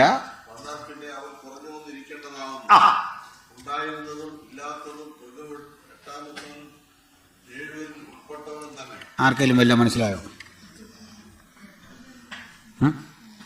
ഇത് പറഞ്ഞപ്പോൾ വല്ലതും മനസ്സിലായോ? 7 പേര് ആണ് ആകെ കണക്ക്. 5 പേർ വീണുപോയി, ഒരുത്തനുണ്ട്, മറ്റൊരു വന്നിട്ടില്ല. വന്നാൽ അവൻ കുറച്ചു നാളിരിക്കും. ഇത്തരം വേണ്ട പറയാ, ഈ മൃഗം 7 പേരിൽ ഉൾപ്പെട്ടവനും 8ാമത്തവനും ആകുന്നു. പിടികിട്ടിയോ? വല്ലതും മനസ്സിലായോ? അതാ കണക്ക്. സ്വർഗത്തിൽ ചെന്നാലും മാത്തമാറ്റിക്സ് ഉണ്ടെന്നുള്ള കാര്യം പിടികിട്ടിയോ? രക്ഷപ്പെടുകയില്ല മക്കളെ, പഠിച്ചോണം. സ്വർഗത്തിൽ നിലനിൽക്കുന്നൊരു ശാസ്ത്രമാണ് ഗണിതം. പഠിച്ചോണം. കൃത്യം പറഞ്ഞുതരാൻ കാര്യം ശ്രദ്ധിച്ചട്ടെ. ഇസ്രയേലുമായി ബന്ധമുള്ള ലോകചരിത്രം, ആ ചരിത്രത്തിന് പ്രാധാന്യമുണ്ട് കേട്ടോ. ഇസ്രയേലിനെ അടക്കി ഭരിച്ച ഭരണകൂടങ്ങൾ ഇതുവരെ എടുത്താൽ 7 ലോകശക്തികൾ കാര്യക്ഷമതയുള്ളവരെ കീഴടക്കി വെച്ചു. അതിൽ 4 നിങ്ങൾക്ക് ഓൾറെഡി അറിയാം. Babylon, Medo Persia, Greece, Rome. പക്ഷെ അതിന് മുമ്പ് 2 ഉണ്ടായിരുന്നു. ഈജിപ്റ്റ് ഓർക്കുന്നുണ്ടോ? അസീറിയ ഓർക്കുന്നുണ്ടോ? വേറൊരു കൂട്ടർ. അപ്പം 4 2 6. പിന്നെ സംഭവിച്ചത്, ഈ രാഷ്ട്രമില്ലാതായിട്ട് വിശാലമായ ലോകക്രമത്തിൽ ഇവർ ചെതറിക്കിടന്നു. അവൻ വന്നിട്ടില്ല. വന്നാൽ കുറേ നാളിരുന്നു, 12,000 കൊല്ലം. AD 70 മുതൽ 7 വരെ. മനസ്സിലായോ? 5 പേർ എഴുതുമ്പോൾ വീണുപോയി. റോമുണ്ട്, മാറ്റവും വന്നിട്ടില്ല. വന്നാൽ കുറേ നാളിരിക്കണം. ഇനി ഒരു ആൾ കൂടി ഇസ്രയേൽ കേന്ദ്രീകൃതമായ രാഷ്ട്രസങ്കല്പത്തിൻ്റെ തലപ്പത്ത് ഭരണാധികാരിയായി വരും. അവനെ വിളിക്കേണ്ട പേരാണ് എതിർ ക്രിസ്തു. അവൻ 7 പേരിൽ ഉൾപ്പെട്ടവനും 8ാമനുമാകുന്നു. എത്രതോന്നു? കഴിഞ്ഞുപോയ സാമ്രാജ്യത്തിൻ്റെ കൂടെ ഒരു വേറിട്ട പുത്തൻ സാമ്രാജ്യം ഇനി ലോകത്തെ ഭരിക്കും. പക്ഷെ അത് ഇന്നീ കാണുന്ന ഇമ്പീരിയലിസം പോലെയല്ല, ഒരേകാധിപതി. ഭരണ രീതി വ്യത്യാസമുണ്ട്. രീതികളെല്ലാം മാറും. ഒരു ഡിജിറ്റൽ റൂളിംഗ് വരാൻ പോകുന്നത്, കൺട്രോള്. ഓക്കെ. ഇത് ക്രിസ്തു എന്നവൻ ഉലകത്തെ കൺട്രോൾ ചെയ്യാൻ 666 എന്ന ഒരു മാന്ത്രിക സംഖ്യ ഉപയോഗിക്കും. ഇത് ഏതാണ്ട് ഇന്ന് പല രൂപത്തിൽ ജനങ്ങളിലേക്ക് എത്തിയിട്ടുണ്ട് ഈ ആശയം, അല്ലേ? തൊട്ടു പോകാൻ പോലും നമുക്ക് നേരം കിട്ടുന്നില്ല. എങ്കിലും ഞാൻ മറ്റുള്ളത് കൂടി പറയാം, ശ്രദ്ധിക്കാം. നോക്കി നിൽക്കുമ്പോൾ ലോകരാജ്യങ്ങൾ സാമ്പത്തിക അനിശ്ചിതത്വത്തിലേക്ക് പോകുന്നൊരു കാലമായിപ്പോൾ, അല്ലേ? അപ്പോൾ നമ്മുടെ കൺമുമ്പിലൊരു കാഴ്ച കാണാം. ഈ പറയപ്പെട്ട ലോകരാഷ്ട്രങ്ങൾ തമ്മിലടിക്കുന്ന പ്രവണത മാറ്റാതെ രക്ഷയില്ല. എല്ലാവർക്കും ഇഷ്ടമുണ്ടൊരു യുദ്ധം നടക്കാതിരിക്കാൻ, അറിയോ? ഒരു രാജ്യത്തിനും താല്പര്യമില്ല. കാരണം നഷ്ടം, ഭരണാധികാരികൾക്ക് ബുദ്ധിമുട്ടാണ്. ഇവിടെ ആരെങ്കിലും യുദ്ധം ആഗ്രഹിക്കുന്ന എനിക്ക് തോന്നുന്നില്ല. ഒരു രാജ്യത്തിലുമില്ല. ഇന്ത്യ യുദ്ധം ആഗ്രഹിക്കുന്നില്ല. മറ്റേ പിന്നെ അവരുടെ ജീവിതത്തിൻ്റെ ഭാഗമായതുകൊണ്ട് ചെയ്യാതിരിക്കാൻ പോകും. സൗഹൃദത്തിൻ്റെ ഭാഗമായിട്ടാണെങ്കിലും യുദ്ധം ചെയ്തില്ലേ അവർക്ക് ഉറക്കം വരികയില്ല. അത് വീട്. ബാക്കി രാജ്യങ്ങൾക്കൊന്നും യുദ്ധം ചെയ്യണോ ജോലി ചെയ്യണമെന്നില്ല, ഒരു രാജ്യത്തിനില്ല. ഇപ്പോൾ ഒരു ടൈപ്പായി വരുന്ന എല്ലാ രാജ്യങ്ങളും അതൊക്കെ വരുന്നുണ്ടല്ലോ ചർച്ച. അപ്പം ഇങ്ങനെ വരുമ്പോൾ ബിസിനസ് ശക്തിപ്പെടും. ബിസിനസ് ശക്തിപ്പെടണമെങ്കിൽ ഉൽപ്പന്നങ്ങൾ ഉണ്ടായാൽ മാത്രം പോരാ, ഡിസ്ട്രിബ്യൂഷനും നടക്കണം. ഒരു കാര്യം മനസ്സിലാക്കൂ, നമ്മളെല്ലാം അമ്പരപ്പിക്കുന്ന തരത്തിൽ ഒരു വലിയ കൊമേഴ്സ്യൽ ആൻഡ് ട്രേഡ് സെൻറ്റർ ആധുനിക ഇറാഖ് പട്ടണത്തെ കേന്ദ്രീകരിച്ച് ഡെവലപ്പാകാൻ പോകുന്നു.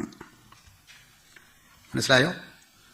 ലോകരാഷ്ട്രങ്ങൾ മുതലിറക്കിക്കൊണ്ട് ഒരു വലിയ വാണിജ്യ നഗരമായി ഇറാഖ് പട്ടണം ശക്തിപ്പെടാൻ പോകുന്നു. അമേരിക്കയും റഷ്യയും UK-യും ഇന്ത്യയുമെല്ലാം കൊണ്ട് ഇൻവെസ്റ്റ് ചെയ്യത്തക്ക വിധം ആ നാട് മാറും എന്നതിൻ്റെ കാരണം എന്താണെന്ന് ചോദിച്ചാൽ, ജോഗ്രഫിക്കലി ഇറാഖ് കിടക്കുന്ന ആ നാടിൻ്റെ ലൊക്കേഷനാണ്. കടൽ മാർഗം ലോകത്തെല്ലായിടത്തും ബന്ധപ്പെടാൻ, ആകാശമാർഗം ബന്ധപ്പെടാൻ, കരയിലൂടെ യാത്ര ചെയ്യാൻ ഒക്കെ വാണിജ്യത്തിന് പറ്റിയ ഏറ്റവും നല്ല ലൊക്കേഷൻ. മനസ്സിലായോ? അത് ചരിത്രത്തിലേക്ക് ഒരിക്കൽ കൂടി തിരിച്ചു വരും. പക്ഷെ ഇന്ന് അവരായിരിക്കില്ല അവിടെ നിന്ന് കൺട്രോൾ ചെയ്യുന്നത്. അവിടെ കൊണ്ട് മുതലിറക്കി ബിൽഡ് ചെയ്യാൻ കഴിയുന്ന രാഷ്ട്രങ്ങൾ അവിടെ ഇങ്ങനെ മുതലിറക്കും. നിങ്ങൾക്കറിയാം, അത്തരം അഭിവൃദ്ധി വരുന്ന ഏതൊരു രാഷ്ട്രത്തിലും സമാന്തരമായി അധാർമികത വളരും, ദുഷ്ടത വളരും. ശരിയാണ്. ഒരധോലോകം, വലിയ വലിയ പട്ടണങ്ങളൊക്കെ കേന്ദ്രീകരിച്ച അധോലോകങ്ങളില്ലേ. ഒരിക്കൽ നമ്മുടെ കേരളത്തിൽ നിന്ന് ഒരുത്തൻ ബോംബെ വന്നിട്ട് ഈ അധോലോകം എവിടാന്ന് ചോദിച്ചു ഇങ്ങനെ കാത്തു നിന്ന് വണ്ടി വരാൻ. വായിച്ച് കേട്ടിട്ടേ ഉള്ളിത്. ഇപ്പോൾ വണ്ടി വരുമോ എന്ന് ചോദിച്ചോടെ നിന്ന്. ഒരു സ്ഥലമാണെന്ന് ഓർത്തല്ല. ഇതുപോലെ ഈ നഗരം വരും. ഈ നഗരം ഇങ്ങനെ വരുമെന്ന് ഞാൻ ക്ലാസ് എടുത്ത് വിട്ടാൽ പോരാ, അതിന് തെളിവ് വേണ്ടേ? വേണ്ടേ? നമുക്കൊരു വചനം വായിച്ചു പോകാം. സക്കറിയ 5:5 മുതൽ വായിച്ചേ. സക്കറിയ 5:5 മുതൽ നമുക്കത് വായിച്ച് നിർത്താം. സക്കറിയ ഒരു ദർശനം കണ്ടു. ശ്രദ്ധിച്ചു വായിച്ചോടാം.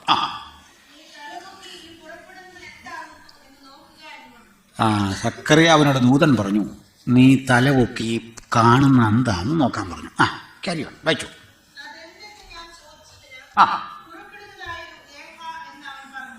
അപ്പോൾ ദൂതനോട് ചോദിച്ചു, ഇതെന്താ? മറുപടി എന്താ? പുറപ്പെടുന്നതായ ഒരു ഏഫ എന്ന് പറഞ്ഞെന്താ? ചോക്ലേറ്റ് ആണോ? ബാസ്ക്കറ്റ്? സത്യത്തിൽ ഒരളവ് പാത്രമാണ്.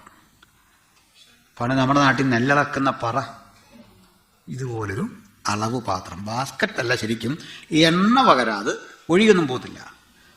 മാവും ഇതൊക്കെ അരിയൊക്കെ ഇടാവുന്ന തരത്തിലെ പറ. പണ്ട് നമ്മൾ പഠിക്കല്ലേ, പാടം ഒന്ന് പറ എന്നൊക്കെ പറഞ്ഞ് വിഷയം ഉണ്ടാക്കല്ലേ. ഈ സാധനം 2 കൊളുത്തുമൊക്കെ ഉള്ള. പിന്നെ അത് പുതിയ പിള്ളേർക്കോ ഇടത്തരക്കാർക്കോ ഒക്കെ മനസ്സിലാകില്ലെങ്കിൽ അവർക്ക് വേണ്ടി ഒന്ന് മാറ്റാം. ഒരണ്ടാവ് അല്ലെങ്കിൽ ഒരു ബിരിയാണി ചെമ്പ് പോലെ കൊളുത്തുള്ള ഒരു സാധനം. ഇപ്പോൾ പിടിയിട്ടോ? ഇതാണ് കണ്ടത്. വായിച്ചു. ഇത് മുഴുവൻ മനുഷ്യൻ്റെയും ആകൃത്യം, പാപമാണ് ഈ പാത്രം. ലോകത്തിലുള്ള സകല മനുഷ്യൻ്റെയും ആകൃത്യം, മുഴു ലോകത്തിൻ്റെയും പാപമാണ് ഈ പാത്രം. പിന്നെ വായിക്കാം.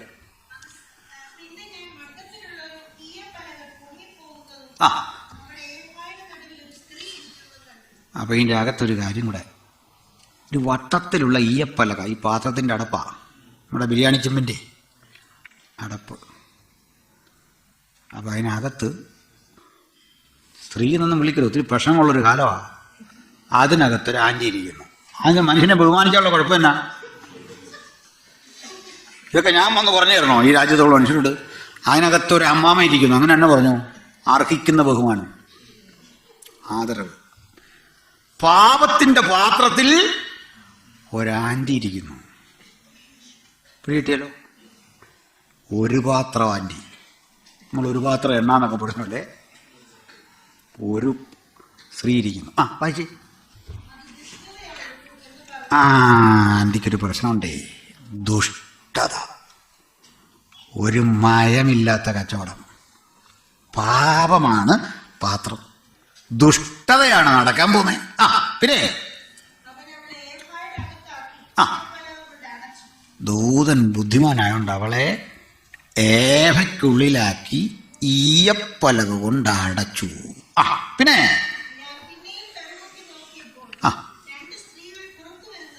ദേവരുന്ന് പിന്നെയും 2 ചേച്ചിമാര്, 2 സ്ത്രീകൾ പുറത്തു വന്നു.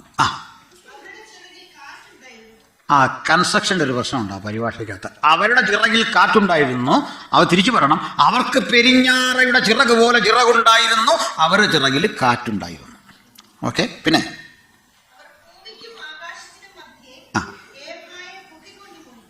ഈ 2 സഹോദരിമാർ കൂടി ഒരു സഹോദരിയെ പാത്രത്തിലടച്ച് പറന്നൊരു പോക്ക്. ഞാൻ പറഞ്ഞ കിട്ടുകതയല്ല, ബൈബിളിലുള്ള കാര്യമാണ്. എന്തൊക്കെയായി കേൾക്കുന്നത്. 2 സ്ത്രീകൾ കൂടി ഒരു സ്ത്രീയെ അടച്ച് പെട്ടിക്കകത്താക്കി പറന്നൊരു പോക്കേ. പിന്നെ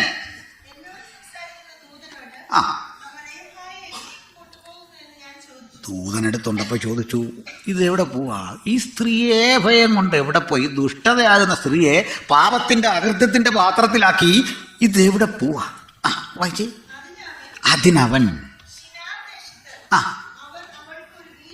ആ ആ നമ്മൾ ഒന്നാം ദിവസം വന്നവർക്ക് പിടി കിട്ടി. ഭാഷക്ക് മനസ്സിലായോ? എവിടാ വീട് വെക്കുന്നേ? ശിനാർദേശത്ത് അവർ അവൾക്കൊരു വീട് വെക്കാൻ പോകുന്നു. മനസ്സിലായോ? കൊമേഴ്ഷ്യൽ ഏഭ വരുന്ന സ്ഥലം കണ്ടോ? അളവ് പാത്രം 2 സ്ത്രീകൾ കൂടെ പിടിച്ചേക്കുന്നുണ്ടോ? ലോകത്തിങ്ങനെ ഇത്തരം രാജ്യത്തെ വിറപ്പിച്ച് വരുതിയിലാക്കാൻ കഴിയുന്ന 2 സ്ത്രീകളെ ഉണ്ടായിരുന്നുള്ളൂ. ആ 2 സ്ത്രീകളൂടെ ഇറാഖിനെ ആക്രമിച്ച് അധീനതയെ കൊണ്ടുവന്നുണ്ടോ? പാത്രം കൊണ്ട് വെക്കാനല്ല, മിസൈൽ ഇരുന്നുണ്ടെന്നല്ല, കച്ചവടം. സ്ത്രീകൾ 2 രാജ്യങ്ങളാട്ടോ. രാജ്യങ്ങൾ മനസ്സിലായില്ലേ? ഇല്ല. ആ അമേരിക്ക അവിടെ ഇട്ടേച്ച് പോയില്ലേ എന്ന് ആൾക്കാരോട് ചോദിക്കാറുണ്ട്. ഇവിടെ ഇറാഖ്. നമുക്കറിയാം, ലോകത്തിലേറ്റവും വലിയ അമേരിക്കൻ കോൺസുലേറ്റ് പ്രവർത്തിക്കുന്നത് ഇറാഖിലാണ്. സ്റ്റാഫിൻ്റെ എണ്ണം കേൾക്കണോ? 35,000. കേട്ടിട്ടുണ്ടോ?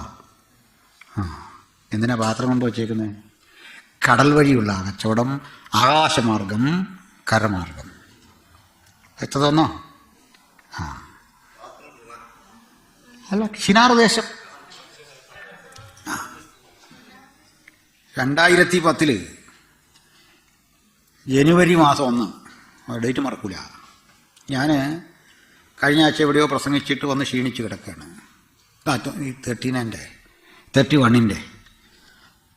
അപ്പോൾ നമ്മുടെ ഒരു സുവിശേഷ പ്രഭാഷകൻ എന്നെ വിളിച്ചു. എൻ്റെ ഈ CD കണ്ടിട്ട്, അന്ന് CD ആണ്.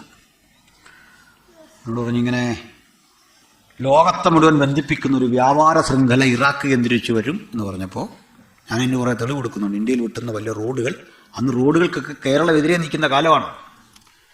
നമ്മളന്ന് പറഞ്ഞ വലിയ റോഡുകൾ വരാൻ പോകുന്നു, രാജ്യാന്തര റോഡുകൾ. കാരണം ഈ കച്ചവട സാധനങ്ങൾ ചെല്ലണം. തെളിവോടുകൂടി ചരിത്രമൊക്കെ ഉദ്ധരിച്ചിട്ട് പറഞ്ഞു. എന്നെ ഒരു ദിവാസം വിളിച്ചിട്ട്, എനിക്ക് പരിചയമുള്ള ഒരാളാണ്, വിളിച്ചിട്ട് പറഞ്ഞു, ദിവാസനെ ഇന്നത്തെ മനോരമ വായിക്കണം, താങ്കൾ പ്രസംഗിച്ചതിന് തെളിവായിട്ടൊരു വാർത്ത. ഇന്ത്യ ചൈന അതിർത്തിയിൽ ചൈന വലിയ ബുൾഡോസറുകളൊക്കെ കൊണ്ടുവന്ന് ഭയങ്കര പണിയാണ്. അപ്പോൾ ആന്റണി സാറായിരുന്നു നമ്മുടെ പ്രതിരോധ മന്ത്രി. പുള്ളി ഓർത്ത് അതിരി മാന്തി വരിക. പുള്ളി അപലപിച്ചു, ക്രൂരവും പൈശാചിയുമാണ് നിങ്ങൾ കാണിക്കുന്നത്. അപ്പോൾ ചൈന പറഞ്ഞു, ഞങ്ങൾ നിങ്ങളുടെ അതിരി മാന്തുകയല്ല. ശ്രദ്ധിക്കണം, അടുത്തത് മനോരമ റിപ്പോർട്ട് വായിക്കണം. കരമാർഗം 48 മണിക്കൂർ കൊണ്ട് ഇറാഖിലെത്താൻ ഞങ്ങളൊരു റോഡ് നിർമ്മിക്കുകയാണ്. കണ്ടല്ലോ? ആ ഈ റോഡിലേക്ക് നമ്മുടെ ഹൈവേകളെല്ലാം വന്നു ചേരുന്നത് എന്തിനാണെന്നറിയണ്ടേ? വീട്ടിലിരുന്ന് ഓർഡർ ചെയ്താൽ സാധനം വരണം എല്ലായിടത്തും. കരമാർഗം വേണം, കടൽ മാർഗം വേണം, വ്യോമമാർഗം വേണം. പിടിയിട്ടോ? ഒന്നുകൂടെ കേട്ടു. ചെറുകിട വ്യാപാര ശൃംഖലകളെല്ലാം അടച്ചു പൂട്ടാൻ പോകുന്നു. ഞാൻ ദുബൈയിൽ പ്രസംഗിച്ച വഴിക്ക് ഒരു കാര്യം പറഞ്ഞു. ശ്രദ്ധിച്ചു നോക്കണം, ചെറുകിട സ്വർണ്ണ വ്യാപാരികളൊക്കെ പൂട്ടും. ഞാൻ പറഞ്ഞില്ല, അടുത്ത ദിവസം ജനകോടികളുടെ വിശ്വസ്ത സ്ഥാപനം അങ്ങനെ പലതും പൂട്ടിപ്പോയി. പറയണ്ടെന്ന് വാക്കിൽ കൊടുക്കരുത്, നമ്മളെ ആയിരുന്നു. പലതും പൂട്ടിക്കെട്ടി. എന്താ കാര്യം എന്നറിയണ്ടേ? ഇത്തരം ഓൺലൈൻ മാർക്കറ്റുകൾ സജീവമാകുമെന്ന് ഞാനന്ന് പ്രശ്നിച്ച. വീട്ടിലിരുന്ന് ഓർഡർ ചെയ്താൽ വീട്ടിൽ കൊണ്ടെത്തിച്ച് തരുന്ന തരത്തിലെ ഉൽപ്പന്നങ്ങൾ. ഒരു മോതിരം വേണം, പരസ്യം കണ്ടു, വാട്സാപ്പിൽ മെസ്സേജ് ഇട്ടു. നമ്മളെ കണ്ടപ്പോഴേ നമ്മുടെ അക്കൗണ്ട് ഡീറ്റെയിൽ എല്ലാവർക്കും പിടികിട്ടി. തൊട്ടടുത്ത ദിവസം മരതകപ്പച്ച മുത്തു പതിച്ച, മാണിക്ക കല്ല് പതിച്ച ഒരു മനോഹര മോതിരം. മനസ്സിലായോ? ഇതൊക്കെ ഇട്ട് കേരളത്തിൽ ചെന്നു. നിങ്ങൾ വിളങ്ങാരും മൈൻഡ് ചെയ്യത്തില്ല. കേരളത്തിൽ ചെന്ന് പഴയ കൂട്ടുകാരെയൊക്കെ കണ്ട് നമ്മൾ ചോദിക്കാൻ തുടങ്ങി, എന്നാണ് വിശേഷമൊക്കെ, എവിടെ ഇപ്പം?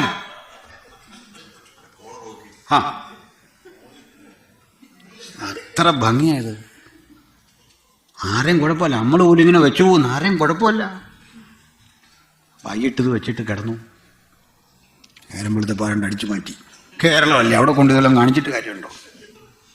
ഏതായാലും വിഷമിച്ചിരുന്നു. അപ്പോൾ കൺട്രോൾ റൂമിൽ ഒരു വിളി, കസ്റ്റമർ കെയറിയുന്നേ, സാറ് മോതിരം കിട്ടിയിട്ട് എങ്ങനെയുണ്ട്, സന്തോഷമാണോ? നമ്മൾ നാളും എല്ലാം പറഞ്ഞ ആൾക്കാർ മേടിച്ച് അതിന് പറ്റിയ കല്ലുണ്ടെന്നൊക്കെ പറഞ്ഞു. ഇപ്പോഴേ മന്ത്രവാദം ഇത് നടക്കുന്ന കാലമല്ലേ. പുള്ളി പറഞ്ഞു ഈ ജാതകം ഒന്നും പ്രയോജനപ്പെട്ടില്ല, ആരാണ്ട് അടിച്ചു മാറ്റി. അതേപ്പറ്റി ബോധയിടണ്ട. സാറിൻ്റെ മോതിരം എവിടെ പോയാലും കണ്ടെത്തേണ്ട ഉത്തരവാദിത്തം ഞങ്ങളുടെ. അതിനുള്ള പൈസ അടപ്പിച്ചിട്ടുണ്ട്. ഒരു ഡിപ്രിസിയേഷൻ ചാർജ് അടച്ചു, 10,000-2,000 രൂപ അടച്ചു, തീർന്നു. ഇത് മാവേലിക്കരയിൽ നിന്ന് അടിച്ചു മാറ്റിയവൻ ട്രെയിനിൽ കയറി നേരെ കോട്ടയം ചാടി. കോട്ടയം ചാടിയിട്ടാണ് ഇവൻ അവിടെ വെച്ചൊന്ന് ഇട്ട് നോക്കി. ഇങ്ങനെ വിറച്ച് അവൻ എന്തൊക്കെയോ സംഭവിക്കുന്നതായിട്ട് മനസ്സിലായി. എന്നാന്ന് വെടിയിട്ടുന്നില്ല. ഷുഗർ താന്നാന്നൊക്കെ ഓർത്തു. ഒരു ചായ നല്ല മധുരം കൂട്ടി മേടിച്ചു. ഗ്ലാസ് അടക്കം വിറയ്ക്കുകയാണ്.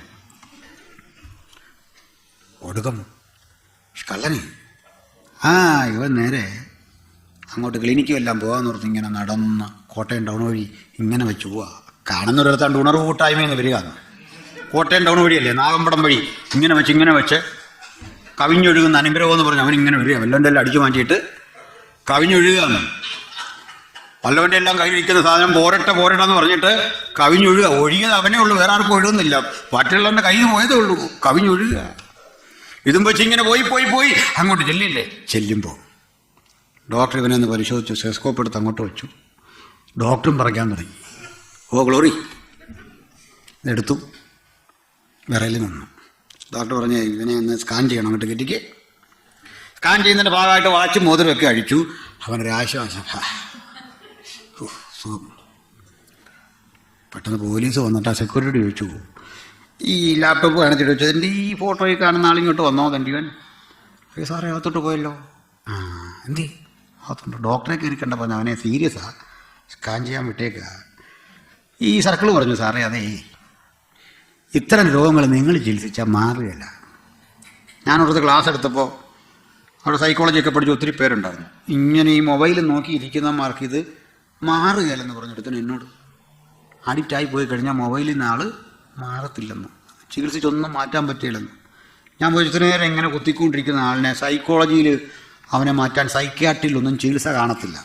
പക്ഷെ ഇവനൊക്കെ പറ്റിയൊരു സംഭവമുണ്ട്, ഒരു ചികിത്സയുണ്ട്. അതിന് അഡിയോതെറാപ്പി എന്ന് പറയും. അത് കേട്ടിട്ടുണ്ടോ? അങ്ങനെ ചികിത്സ ഉണ്ടെന്നും ഇവിടെങ്ങും പറ്റികളെന്നേ ഉള്ളൂ. ഇങ്ങനെ കുത്തിക്കൊണ്ട് ഇവിടെ വന്നിട്ടിരിക്കുന്നവനെ നോക്കണം. അവന് കൊടുക്കേണ്ട ട്രീറ്റ്മെൻറ്റ് എന്താ?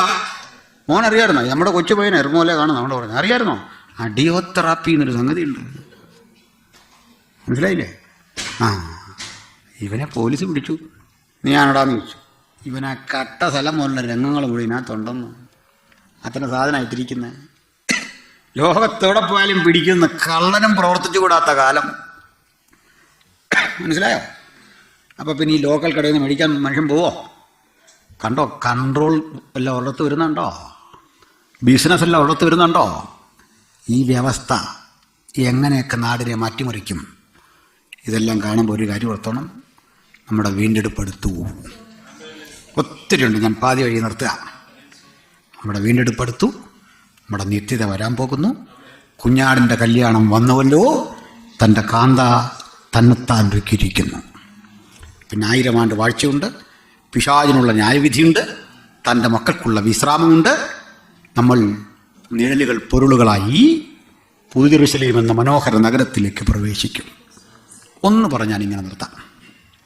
എന്നോട് സ്വർഗീയ സന്തോഷമൊക്കെ അനുഭവിക്കുന്ന കാര്യങ്ങളൊക്കെ പറഞ്ഞപ്പോൾ ഒരു സഹോദരൻ ഒരിക്കൽ ചോദിച്ചാണ്, ഈ സ്വർഗത്തിൽ ചെല്ലുമ്പോൾ നമുക്ക് പണ്ട് ലൂസിഫറിന് തോന്നുമല്ലോ അഹങ്കാരം തോന്നുമെന്ന്. ഞാൻ ചോദിച്ചു അതെന്നാണ്? അങ്ങനെ പുള്ളി പറഞ്ഞു, നമ്മുടെ ആൾക്കാരില്ലേ വല്ലതും പറയാൻ പറ്റുമോ? ആ സമയത്ത് നിസാര കാര്യം മതി, അഹങ്കാരം കയറിപ്പോയാ. ഞാൻ പറഞ്ഞില്ല, നമുക്ക് അവിടെ അഹങ്കാരമൊന്നും വരത്തില്ല. കാരണം എന്നാ? ഞാൻ പറഞ്ഞു, നമ്മൾ തേജസ്കരിക്കപ്പെട്ടു, ദൂതതുല്യരായി. ദൂതനല്ല ഈ പണി പണ്ട് കാണിച്ചത്. അപ്പോൾ തേജസ്കരിക്കപ്പെട്ടൊരു കാര്യമുണ്ടോ? അതിനകത്തൊരു ലോജിക്കുണ്ട്. ഞാൻ പറഞ്ഞു അങ്ങനെ വരികയല്ല, കാരണമാണ് ഒരു സ്വരം. അത് പറഞ്ഞ് നിർത്താം. എന്താണെന്നറിയണ്ടേ? നമ്മളെല്ലാം രൂപാന്തര ശരീരികളായി മാറുമ്പോഴും മാറ്റമില്ലാത്തൊരുവൻ അവിടെ ഉണ്ട്. ആരാ? നമ്മുടെ കാന്തനായ കർത്താവായ യേശു. അവിടുത്തെ ആണിപ്പഴുത് അപ്പോഴും അവിടെ ഉണ്ട്. ഉണ്ടോ? നിത്യതയിലുണ്ടെന്ന് അത് പോകില്ല. എന്താ കാര്യം? അതിനാ നമ്മുടെ തോമസിനോട് പറഞ്ഞു, ഇനി വാ, ഞാനാണോ നോക്കിയത്, എൻ്റെ ഐഡൻറ്റിറ്റി ഇതുണ്ട്, ഇതാണ്. അത് പോകത്തൊന്നുമില്ല. കാരണം ഈ മുറിവൊരു തോൽവിയല്ല, ഇതൊരു ജയമാണ്. സിംഹമടയിൽ പോയൊരു കുഞ്ഞാടും മടങ്ങി വന്ന ചരിത്രമില്ലെങ്കിൽ മടങ്ങി വന്ന ഈ കുഞ്ഞാട് ഒരു തെളിവ് തരിക, ഒന്നും ചെയ്യാൻ അവന് സാധിച്ചില്ല. ജയത്തിന്റെ മുറിവായത്. സ്തോത്രം. അങ്ങനെയെങ്കിലേ നിത്യതയെ വെച്ച് നമുക്ക് ഇങ്ങനെ അഹങ്കാരം തോന്നാതിരിക്കാൻ കാരണം എന്താണെന്നറിയോ? ഇടയ്ക്കിടയ്ക്ക് നമ്മൾ ആ മുറിവിലേക്ക് ഇങ്ങനെ നോക്കിക്കൊണ്ടിരിക്കും. നോക്കുമ്പോൾ ആ മുറിവ് വാക്കും ഭാഷണവും കൂടാതെ പറയും, നീ ഇവിടെ വരെ വന്നത് നിന്റെ യോഗ്യതയല്ല, ഈ മുറിവാണ് നിന്നെ ഇവിടെ കൊണ്ടുവന്നത്. അതുകൊണ്ടാണ് സ്വർഗത്തിലും പാടുന്നത്, നീ അറുക്കപ്പെട്ടു, നിന്റെ രക്തം കൊണ്ട് സകല ഗോത്രത്തിലും ഭാഷയിലും ജാതിയിലുമുള്ള ഞങ്ങളെ ദൈവത്തിനായി വിലയ്ക്ക് വാങ്ങി. ഹല്ലേലൂയ. നമുക്ക് ഈ മഹാദൈവത്തിൻ്റെ പുത്രനെ അനുഗമിപ്പാൻ സർവശക്തൻ കൃപ നൽകട്ടെ. ഈ 5 ദിനങ്ങൾ ദൈവവചനം പഠിക്കാൻ നമുക്ക് ദൈവമുണ്ട്. കർത്താവ് നമ്മെ സമൃദ്ധമായി അനുഗ്രഹിക്കട്ടെ. ആമേൻ.